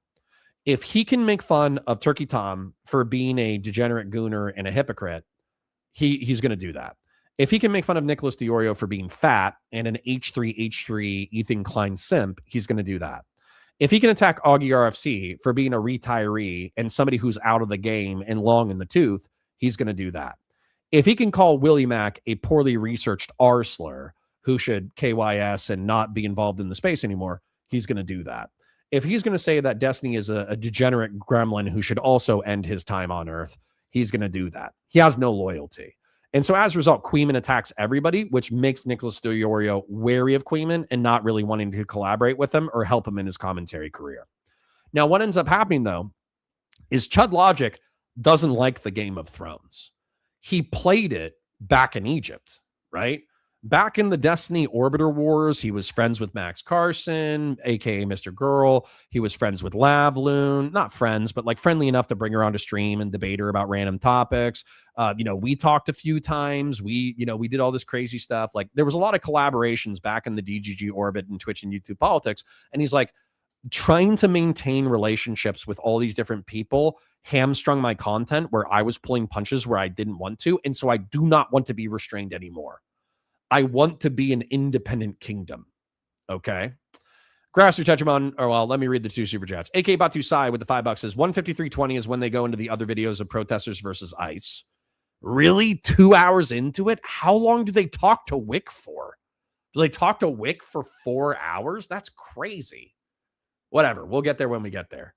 Grasser Tetramon for 20 says, you forgot Nick DiOrio's greatest accolade, my second favorite wrench daddy. Well, I hope I'm your first. Sorry, real quick. Let me read this real quick. Giga Impact says, by the way, Connor, last few days, Steve has really been fed posting over the Renee Cole Good incident. And I honestly think he needs a call from you in because he's going to say something stupid shit and get punished. Yeah, sure. I'll talk to him. I'm literally going to see him tomorrow. So if we do any content, we'll do that. And then Christian Valaris is crying and saying, not even a full Geopol day. Bruh, I'm under 70. What do you want me to do, man? I went down to 60 for full Geopol, which is fine. Like, once again, there's 50 true coggers. I knew that going into the topic. But if I'm down to 50, come on, man. I gotta do what I gotta do. Daddy needs to earn his bread. All right. So anyways, trying to finish this up. So Chud Logic does not want to bend the knee. Okay. Chud Logic wants to be his own independent kingdom. And so as a result, what he does is he says, Augie RFC, you're long in the tooth. You better move on or get moved on. Now, maybe he doesn't say that specifically, but the implication is like, I'm not scared of you. You're an old head. Your time has passed. You don't actually maintain this kingdom. You can go F yourself. I'm carving out my own kingdom.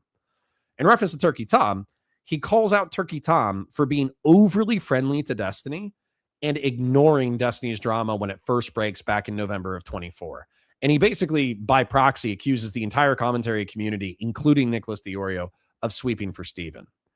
I do think he calls out Willie Mack for sweeping as well. I don't know if it's explicit or if it's in the background, but he hears, I think, that Willie Mack, another guy who I forget, and Turkey Tom and some other people are talking smack about him in the background, and he's like, fuck that. Then he also exposes that Bo Blacks is not only non-binary and trans, but there's pictures floating around of him who are of him in dresses, and this was not public information, right? And so as a result of that, I think Nicholas DiOrio says, okay, like, I like you. We were friends. Maybe we're friendly or whatever, but I can't maintain my control of the kingdoms with Queeman running around, throwing elbows at everybody, and with you not wanting to pledge loyalty. They call it to the commentary cabal. Without you trying to pledge loyalty and play nice with Turkey Tom and Willie Mack and everybody else, it's only a matter of time before you bite the hand that feeds. Therefore, I can't collaborate with you as much, and I'm going to back off. And that's kind of where we're at. I would say that Chud Logic, as a result, he's actually seized like a decent position. I think he bounces between like 500 and 1,500 viewers, depending on what he's covering. I think that if you were talking about like loyal Chud viewers, I think they're probably 500. I think there's another 200 to 300 people who are just kind of commentary people who prefer him when, let's say, like Nicholas DiOrio or nobody else is on or whatever. But he has like a pretty strong community of, I would say, like 500 to 1,000 people. And then if he's covering something huge, he's getting up to like 1,500, 2K. Like there were some big days where he was getting some really big numbers. And he's basically saying that he's comfortable where he's at. So he's not going to bend the knee.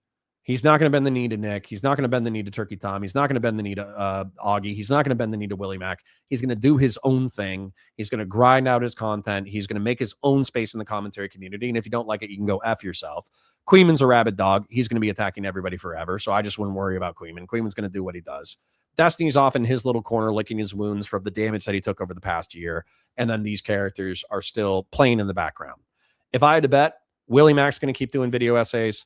Turkey Tom's going to keep doing video essays. Nicholas DiOrio is going to keep like kind of hoovering up, sucking up the clout and influence and money within not Twitch and YouTube politics, but within the commentary community. And he'll be a power player going forward, even though he's probably too friendly to Ethan Klein and H3H3 Productions.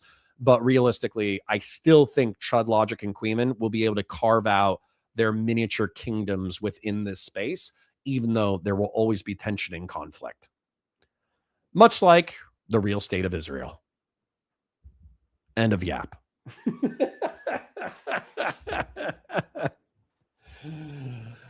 Listen, Christian Valeris, maybe you didn't like that, but I feel like this is perfect from an analogy standpoint. So I'm going to go find Whick TV and Sitch and Adam. I'm going to save this. I'm going to call it the Chud Exodus or something. I guess it's already saved. But anyways, Whick is on almost immediately, so we're going to do it. So let me do an intro and get cracking. And also, let me change the title. So I'm going to leave Destiny versus Benny Morris. And then I'm going to change the title to Whick versus Sitch and Adam. And then hopefully we'll get another 10 or 20 sloids in here in order to pad out the rest of the runtime. Sorry, I might have a Discord message that might be relevant. Where's that one? James Vagabond.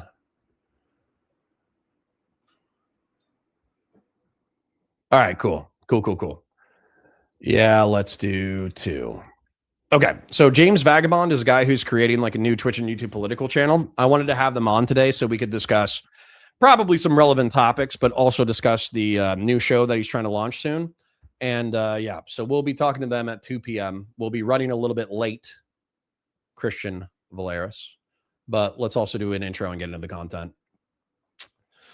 Hi, guys. Welcome to Counterpoints. My name's Connor. I'm a science fiction, politics, and philosophy nerd, Marine Corps law enforcement veteran. I would argue an actual Republican. And today, I got something special for you. I got Whick TV, a Twitch and YouTube political host. I got Sitch and Adam, people who like to take... People think I'm long-winded and I yap too much. Sitch and Adam take like 40-minute content. They don't turn it into 2 hours. They turn it into like 8 hours. I swear to God.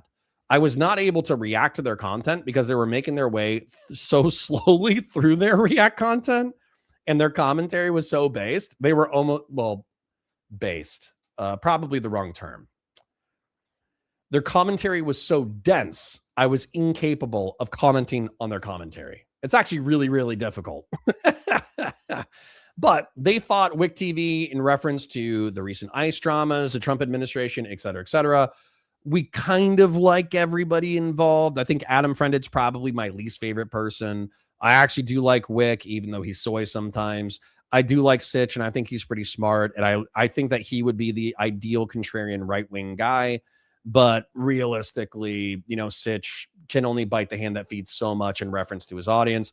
I do think, with respect, I do think that he throws elbows. I do think he calls out bullshit when he sees it. But I do think that he knows that if he goes hard in the paint against the Trump administration, then there will be a rebellion in chat. And he can only do it so hard before they start losing members. So anyways, like the stream, share it with your friend, engage with chat, super chats. If you got them, memberships, if you got them, let's get cracking. Let's go. Hello there, everybody. Hope you're all doing well. Happy Thursday. We're joined by Whick. What's up, Whick? Oh, you know, living life. That's good. That's it. Just That's Doing living what it. I life. do. God. I don't know. It's Alright, early, yeah. gang. I just got up a little bit ago. Okay, you just caught me in the. Just got what time zone do you live in? What is I live happening? in Eastern, like, but I got up like 2 Oh, hours ago. no. I'm still. It takes me a while. Okay. What time I'm do you go to old. sleep? What are you doing? You going to sleep Okay, at like I go to sleep at like 4 or 5 a.m. Okay, I'm a night listen. owl. based? All right, that's the way it should be. Fuck all these people that go to sleep early, wake up early like Adam. It's disgusting. It's degenerate. I get up at like 5. I know. Every day. Horrible. Sometimes 4, sometimes 3. Depends on how Horrible. tired I am when I go to bed. So I say you go to sleep at 4 and you wake up at 4. That's Giga Impact says, I got my finals in a couple of weeks. Good luck, bud. the real way to do it.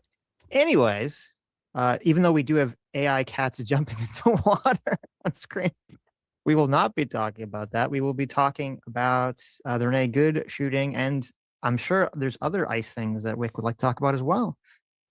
There are lots going on. There's Did you guys lots hear about the going shooting on. last night? Which one? Which one? The one in Minnesota. And I don't have a ton of information on it yet. DHS says, and I take it with a huge grain of salt when DHS says anything at this point, but DHS says that they were trying to detain a guy. There was a chase. He ran to a house. 2 people came out of the house, and all 3 of them started beating the ICE officer with broomsticks and shovels. And then that ICE officer shot one of them in the leg because he felt his life was in danger. Best. That's the alleged official story. I don't have anything else on that. So Now, the truly base move, just listening to this already, okay? The truly base move would be to bring all your boys. That's a truly base move. The truly base move is you have pepper spray and a taser and dudes who know how to fight. And then you get into a scrap with a bunch of dudes with like brooms and poles and sticks and all that kind of stuff. And you and your boys just go to town. Whoever likes to use a taser tases whoever they want to tase. Whoever likes the pepper spray calls out spray. That way they don't spray their own friends, and they pepper spray the people that you're fighting. And then you just beat the shit out of those guys, put them in handcuffs, and and detain them, arrest them, take them to jail, charge them with battery on a law enforcement officer. That would be the actual like base thing to do. Now, that being said, if I'm in a foot pursuit with someone, and then like 3 or 4 dudes just grab like sticks and shit and like brooms, and they start beating the fuck out of me to the point that like I'm down on the ground, and then I pull a pistol and then I shoot one of them in the leg, and then I'm able to detain that guy. Like, imminent threat of death or great bodily harm. Is somebody gonna be able to hit me in the temple or the jaw or the skull enough in order to knock me out? No. But have I seen it happen to other people? Yes. Is it potentially death or great bodily harm if somebody breaks a stick across the back of your skull? Absolutely. If they're willing to beat a police officer with sticks, do they have imminent threat of death or great bodily harm? Who knows? Shit. You start beating the fuck out of a cop with a stick and you get shot in the leg. That feels proportional to me. But what do I know? I'm just an ex-cop. I don't know much about it, but I guess it just goes to show the heightening kind of tensions in Minnesota right now. Ooh. And it does feel like, from someone who is paying a lot of attention to what's going on, it kind of going off the rails. Did you hear Tim Walz's little announcement he made? His little 5-minute spiel he did? No, what did he say? Basically, he's calling on Trump to end the how did he Dr. Zaya says, when and where was the Destiny Betty Morris debate? I'm way too behind today, and I miss almost all stream. Probably about 1 hour in, bud. I pretty much just bullshitted with chat for 45 minutes to an hour, and then probably around the 1 hour mark, we actually started the Destiny content. So if you want to rewind the VOD and run it at 1.25, that's cool. put it? End the siege. I'm not sure if that's the word he used, right? And to de-escalate, tone down the Christian Blair says, damn, so because of views, we never get in the rest of the suggested geopoll? No, we will. We're just going to pace ourselves. temperature, get ICE out of there. And he called upon the populace to start recording ICE so that they can document their abuses for later prosecution. What is the point of telling Donald Trump to calm down? That's like telling your girlfriend or your wife to calm down. You know it's Because it's the right thing to do. And sometimes your wife is wrong. not going to work, right? It's going to have the opposite effect. They're like, honey, please just calm down. It's not like it's just, I guess it's just silly. But I mean, I don't know anything about that shooting you're talking about. Obviously, we'll have to wait to see what more information comes out about it. Yeah. Because, like, yeah, obviously, if ICE is chasing someone for some sort of legal reason, and then a bunch of people jump out and start beating the shit out of them with broomsticks or whatever, then that's a good way to get shot. If that's actually the case. Yeah, if it is as DHS says it is, and again, large grain of salt, DHS is not a great track record with truthfulness on these things, then absolutely, yeah, if you're beating someone with a shovel, they're going to shoot you, and you deserve that. Well, maybe not deserve is not the right word, but you get what you get. Okay. I say You get what you get, and you don't get upset. if you're attacking a federal agent with a shovel, you probably deserve to get shot. Unless they're like secret. God, I love Sitch. It's like we're the same person in different bodies. I'm in the body of a 6'4", 240-pound angry Irish person, and he's in the body of a 5'4" skinny Jewish guy. It's weird. It's weird how God works. Evil pedophile or something. Like, why you shouldn't be doing that. Even if you disagree with the policy, you can disagree with the government policy. Doesn't mean you should attack the agent who's just doing their job. No, I don't disagree. I think though that there is, like, again, heightened tensions out there, and it sounds like from the report that these weren't just random guys, that they were like the family members of the guy that was being chased. So it's not like just rando public people started doing. Not that there's anything wrong with being 5'4". True, said Patriarch. Not right. But again, not enough information to make really too much on this yet and to say too much about it, but it's something I'm keeping my eye on. So what about, there's also the situation of the protester who got shot in the eye. With the non-lethals? The non-lethal, and now they're blind in that eye. Yes. Yeah. Well, about that? I'm assuming you're in favor of blinding all protesters. AK Batusai says, I'm 5'2". Yes, there is. All right. We stand our short kings, okay? Have you guys ever seen the short king, tall queen? Have you seen this? Because if this was you got to go for this, all right? You got to go for this. It's the same thing with, like, black guys and Asian girls should probably dictate Asian guys with black girls. Like, listen, if you're like a weird mix of things, but it works as well as like peanut butter and jelly, you got to make it work, man. You got to find a chick who's like 6 foot or like 5'10", and she's okay with a short king because she knows that there's plenty of dudes who are going to judge her for being too tall. And so, and then you got to make alternatively gargantuan and short babies. You know what I'm saying? Yeah, I seriously do not think that there's any problem with this dynamic whatsoever. If you find a tall woman who is into that, Dude, look at these people. They're happy as hell. Now, of course, like, you know, who knows what the real story is. But if this girl is like a volleyball player, she's tall as hell, even the big dudes, even the football dudes are just like, nah, you know, not my style, whatever. And then if he's into it, because she's pretty, right? She's pretty. She's a little masculine, but she's pretty. And then if he's like a gymnast, or, you know, he's in shape and he likes taking his fitness seriously and all that kind of stuff, there is nothing wrong with this dynamic. That not only is there nothing wrong with this dynamic, I praise this dynamic. Okay, I think tall queens and short kings should make it happen. Okay, y'all should make it happen. No, in fact, okay. you would have been. Okay, I'll check it out.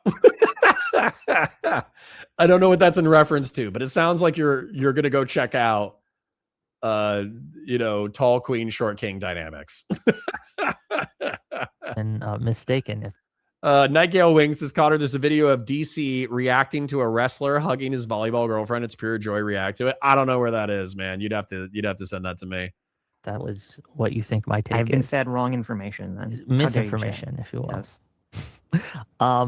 I don't know all the details of what led up to that. Obviously, if you are being violent towards agents of the state, even if it's just annoying violence, right? Like where you're just like pushing them around or shoving them, they're gonna take you down, right?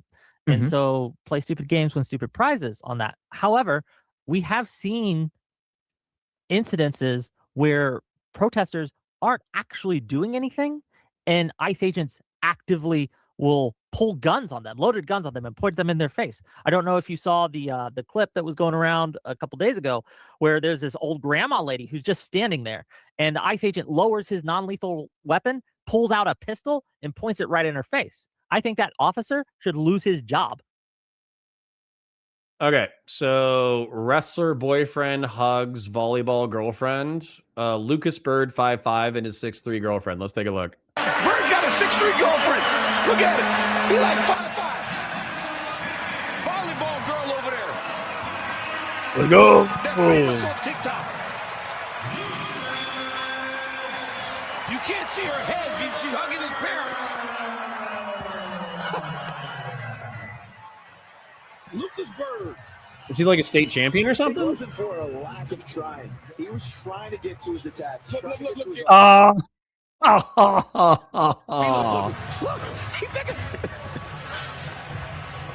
Oh, that is cute. He loves her. Ellie. Love knows no boundaries. Certainly not height, DC. I think they're wonderful together. They're wonderful. Hey, look at That- over there. She's Trying to get. That is really cute. I'm not gonna lie, because of the height difference. I'm not trying to be mean. I'm not trying to be mean at all.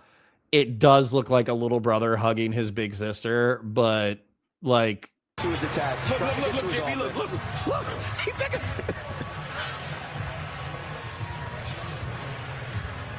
He loves her. Ellie. dude, if they love each other, who cares? If they love each other, who cares? Good for them. Honestly, good for them. For doing that. That is not something you do to the American public. Yeah, no, I agree. I definitely And- agree. Yeah, and we see this over and over again. That isn't the only incident where they have pulled loaded weapons and pointed them in the faces of people who aren't doing anything wrong. And Fellrunner is saying, find the Black Panther ICE protester with the semi-auto shotgun and listen to his statement. I think you'd have to find that for me, bud. I mean, I could Google Black Panther ICE protester with semi-auto shotgun. I don't know what's going to pop up. I'll Google it. so as to the kid who got shot in the eye, I don't know what he was doing beforehand. I don't. So I can't really tell you whether or how egregious I think this was. But even if you're going to shoot someone with a non-lethal, if you're doing it at point blank range, that's not something you should do. Shoot him in the chest, the center of mass. Get him out of there, right? If you need to. But yeah, it's just a level of just uncaring brutality that we just see on display over and over again from these guys. So Yeah, well, I mean, I'm guessing when the guy is talking about when they investigated, I'm assuming, I could be wrong. I'm assuming the ICE agent wasn't like, I'm going to intentionally try to shoot this person in the eyeball with the gun, yeah, or the the rubber bullet. I mean, that's what's going to be claimed, right? Even if the cop was like malicious, we talked about this the other day, where sometimes law enforcement officers will use the pretext of the chaos of a scenario in order to do something that is not moral. And so, as an example, he could just say like, "Oh yeah, like I was aiming for chest, I was aiming for whatever, but in the adrenaline of the moment, I got knocked off balance, or my aim was poor, or something like that." And boom, I accidentally hit him in the eye or whatever. And then it's not him who's paying the lawsuit; it's the municipality. Although I'm sure that if that person was engaged in sufficiently bad behavior, if they were just like in a part of a peaceful protest, like got told to disperse, and then they got hit with pepper balls, and then he got hit in the eye and then lost his eye, that he could probably sue the city for, or sue the feds for. But if if it was a part of like a unlawful assembly or a riot, or there was arson present, or there was battery on law enforcement officers present, I don't know at which point the feds or the municipalities tell a protester, hey, your injuries are your own, go through your health insurance, get bent. I think it's entirely possible. I don't. There's a video of it. I don't know if you've seen the video of it. Also on here, I guess. Bud 123 it's tempting to round my head up on dating apps from 5'11" to 6 foot to get past height filters. Dude, do it. Do it. And if somebody's giving you shit for your height, then just say the only reason why I did it is because, like if they're like, oh, you seem like an inch or two shorter, then just be like, yeah, I was just trying to get past the height filters. Sorry that women are judgy. Like, yeah, dude, that's on them. And if they can't see your personality past that, that's definitely on them. I sent the Watch Together link to you just now, Wick. Yeah, if you want to. Oh, where am I? Where is it? Where should it come up? It's in our DMs, Wick. I don't send it out at the same time because sometimes people get confused and they end up trying to talk to us through Watch Together. Mm-hmm. And sorry, Batu Sai, you're saying you want me to fast forward to 153.20, or you're just saying that there's an interesting moment at 153.20? What is at 153.20? Because the situation was, this is, you can't see this in the video. I don't know if there is a longer video. I didn't see it in some of the art. Randy Chang says, which dating app can do searches by credit score? I think it does it only in the male direction. I think there's like a sugar daddy dating site. I don't know what it's called, but it's like, sugar babies or something.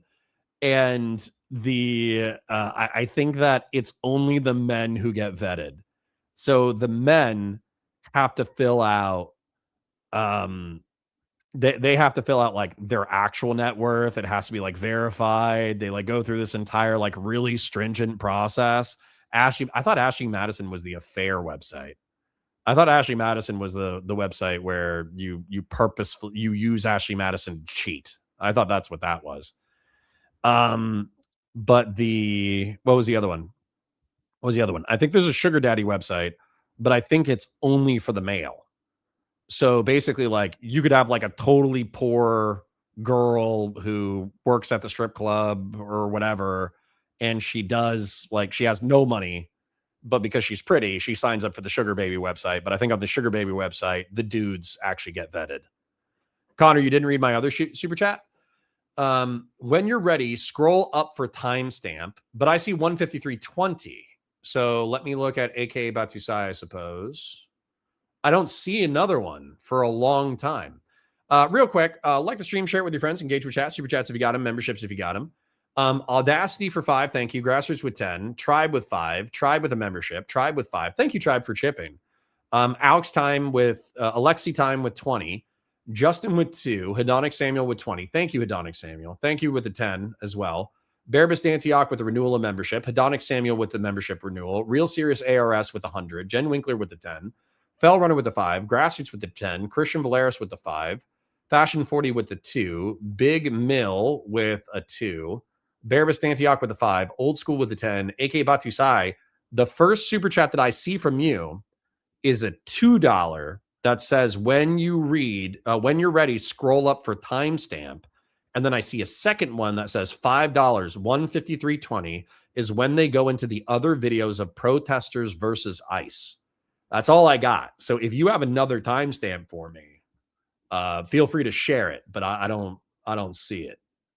Grassroots with the 20. You forgot Nick. Oh yeah. And then I read that one. That was the Nick DiOrio comment. Anyways, we're at a 3 out of 10 on the goal. We have, and by the way, guys, if you're tapped, if you're just chilling, if you're an oiler, but you're oiled out, if you're chipped and you're chipped out, don't worry about it. We already hit 20 super chats. We're good. Okay. We had 23 super chats. I think my goal on a slow day is 20 super chats. I think my goal on a busy day is like 40 or 50 super chats. You guys, unfortunately, have spoiled me. If chat's popping, if we got like 150 people, we're talking about a crazy topic, all that kind of stuff. You guys kind of spoiled me on a busy day.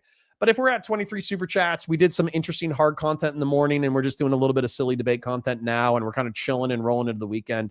It is what it is. I'm not worried about it. Christian Blair says, oiled out and missing Geopol. Don't worry. Wait until your wife forgets about your guns. AKA Batu Sai says 151.05 is when they ask which Whick, what else he wants to talk about. The time before that is debating Renee Good. Okay, my question to you, AKA Batu Sai, because they're just getting started. The fact that they're already talking for 2 hours is fucking bananas to me. Okay. The fact that Whick doesn't start getting spicy until 1 hour 51 minutes is crazy to me. Okay. So if you're saying like skip to 151, it's good. And then it gets better from there. More Hi, Indy. Thank you. But it gets more. Hey, no kisses. Thank you. I kiss you. You don't kiss me. Nope. Thank you. Thank you. But anyways, hey, stop it. But if other stuff would be more interesting since ever. Okay, come on, guys. We gotta pace ourselves. We can't just be thinking about the live audience. We also have to be thinking about the VOD viewers. The VOD viewers might want to watch Whick out, bro. They might want to watch Whick out. They might want to watch, Adam say something crazy. They might want to watch Sitch stomp on Whick. We don't know. Oh, okay. You're saying fast forward to 151. Okay. All right, I got you. Well, have AK Batu Sai tell me what happens at 151. Should we fast forward to 151 now because it gets spicy then and then it gets even spicier? Or should we watch for a bit and then as a part of the content, we need to go to 151? Indy, what's your view on Gaza? Whoa. She said some fucked up shit, dude. That's not cool, Indy. That was actually really racist. Okay, my dog's an Islamophobe. Wow. Okay. All right. Articles where they were talking about this. The ICE was claiming that the protesters were not only blocking, they're blocking the stairway and access to this federal building, but they're claiming that they're also throwing things and shooting fireworks at them. I don't know if the protesters respond to this. I saw one clip of an interview where the protesters said they were giving no comment to the news in regards to that. So maybe they were doing that, but it seems like they were, blocking the entranceway. They were doing something that they weren't supposed to do. The police officers come and they grab someone to arrest them, to detain them. And then people. Yeah. Andy said some wild shit, dude. Try to do this thing, which is really dangerous and really stupid, where they try to like rush in and grab the person to prevent them from being arrested or detained. Yeah. And this came up on Tuesday and Hutch brought this up, and I do agree with it. I don't know if this is like a liberal versus leftist thing or something, but it seems like there was an attitude during the civil rights movement and a lot of other liberal protests that part of the protest was you would cause civil disobedience and then you would get arrested. That was like part of the cause. And now, and I don't know if you saw, it came out that organization that Renee Good was part of, that was like the anti-ICE protest organization. ICE Watch or whatever? Yeah, ICE Watch, yeah. That whoever runs like their social media account had like reposted some Antifa guide of like how to resist arrest. And it was like explicitly giving like instructions on how you're supposed to like hold people in certain ways to prevent police officers from like pulling them away to arrest them, and how to like sneak into police cars and try to like free people from, once they're arrested and all this other stuff. And it's just, I think this attitude is so dangerous and it's so bad. It's like, okay, yeah, go protest. I mean, I don't think you should do illegal protest, but go protest. And if you're doing an illegal protest, get arrested. That's part of the protest. As soon as you start trying to go at the police or cause problems, like you're entering a far more dangerous situation. And these people, I think that they're just LARPing. They don't realize the level of danger they're placing themselves into until something happens where they get just. Okay. So some of you guys want to reward my dog's really, really, really Islamic phobic behavior. And I could not disavow more. Repulsive. repulsive that you guys want to reward her for her bad behavior. But there's a PayPal, and anything that will go to that PayPal, I'll make sure that she gets in treat form. Okay. So frankly, I felt like what she said was so horribly Islamophobic that she should basically be punished. But if you guys want to reward her for her bad behavior, there's a PayPal link. Then I told you she's a moss dog. So what is Connor's dog breed? I have two. So the first one is white male. He's 13. He's probably on his way out in the next couple of years, but he's a Brittany Spaniel dwarf. And so imagine a Brittany Spaniel, white and brown, and then give them like corgi stubby legs. And that's the Brittany Spaniel. And then the other one, Indy, is the one that can actually jump up because she's sufficiently tall. Indy is a Sato. So Satos are basically a Puerto Rican street dog. They're all sorts of crazy different breeds, but the Sato actually looks like a Catahoula leopard dog. And I could have sworn she was a Catahoula. Her behavioral temperament is totally different, but she's actually just a Puerto Rican street dog. During the hurricane that hit Puerto Rico a few years back, maybe, I don't know, 5, 6, 7 years back, I forget where it is, but a bunch of people in Puerto Rico, the stray dog problem got worse. And so they actually took a bunch of like puppies and dogs from the streets. They started shipping them over to Florida and then putting them into Floridian pounds in order to get them off the streets and get them adopted. So she was a part of that wave of Puerto Rican street dogs immediately after a storm. Who? What?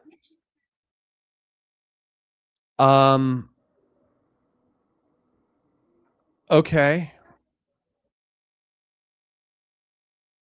Hold on. Okay, can I talk to them first? Hey guys, Kyla, aka Erudite, is here, and then also that's probably gonna mess up a lot of things. So let me I need to I gotta go deal with this. Like I hate to say it, but I gotta go deal with this. I thought Kyla and Nick were coming tomorrow. And yeah, I don't,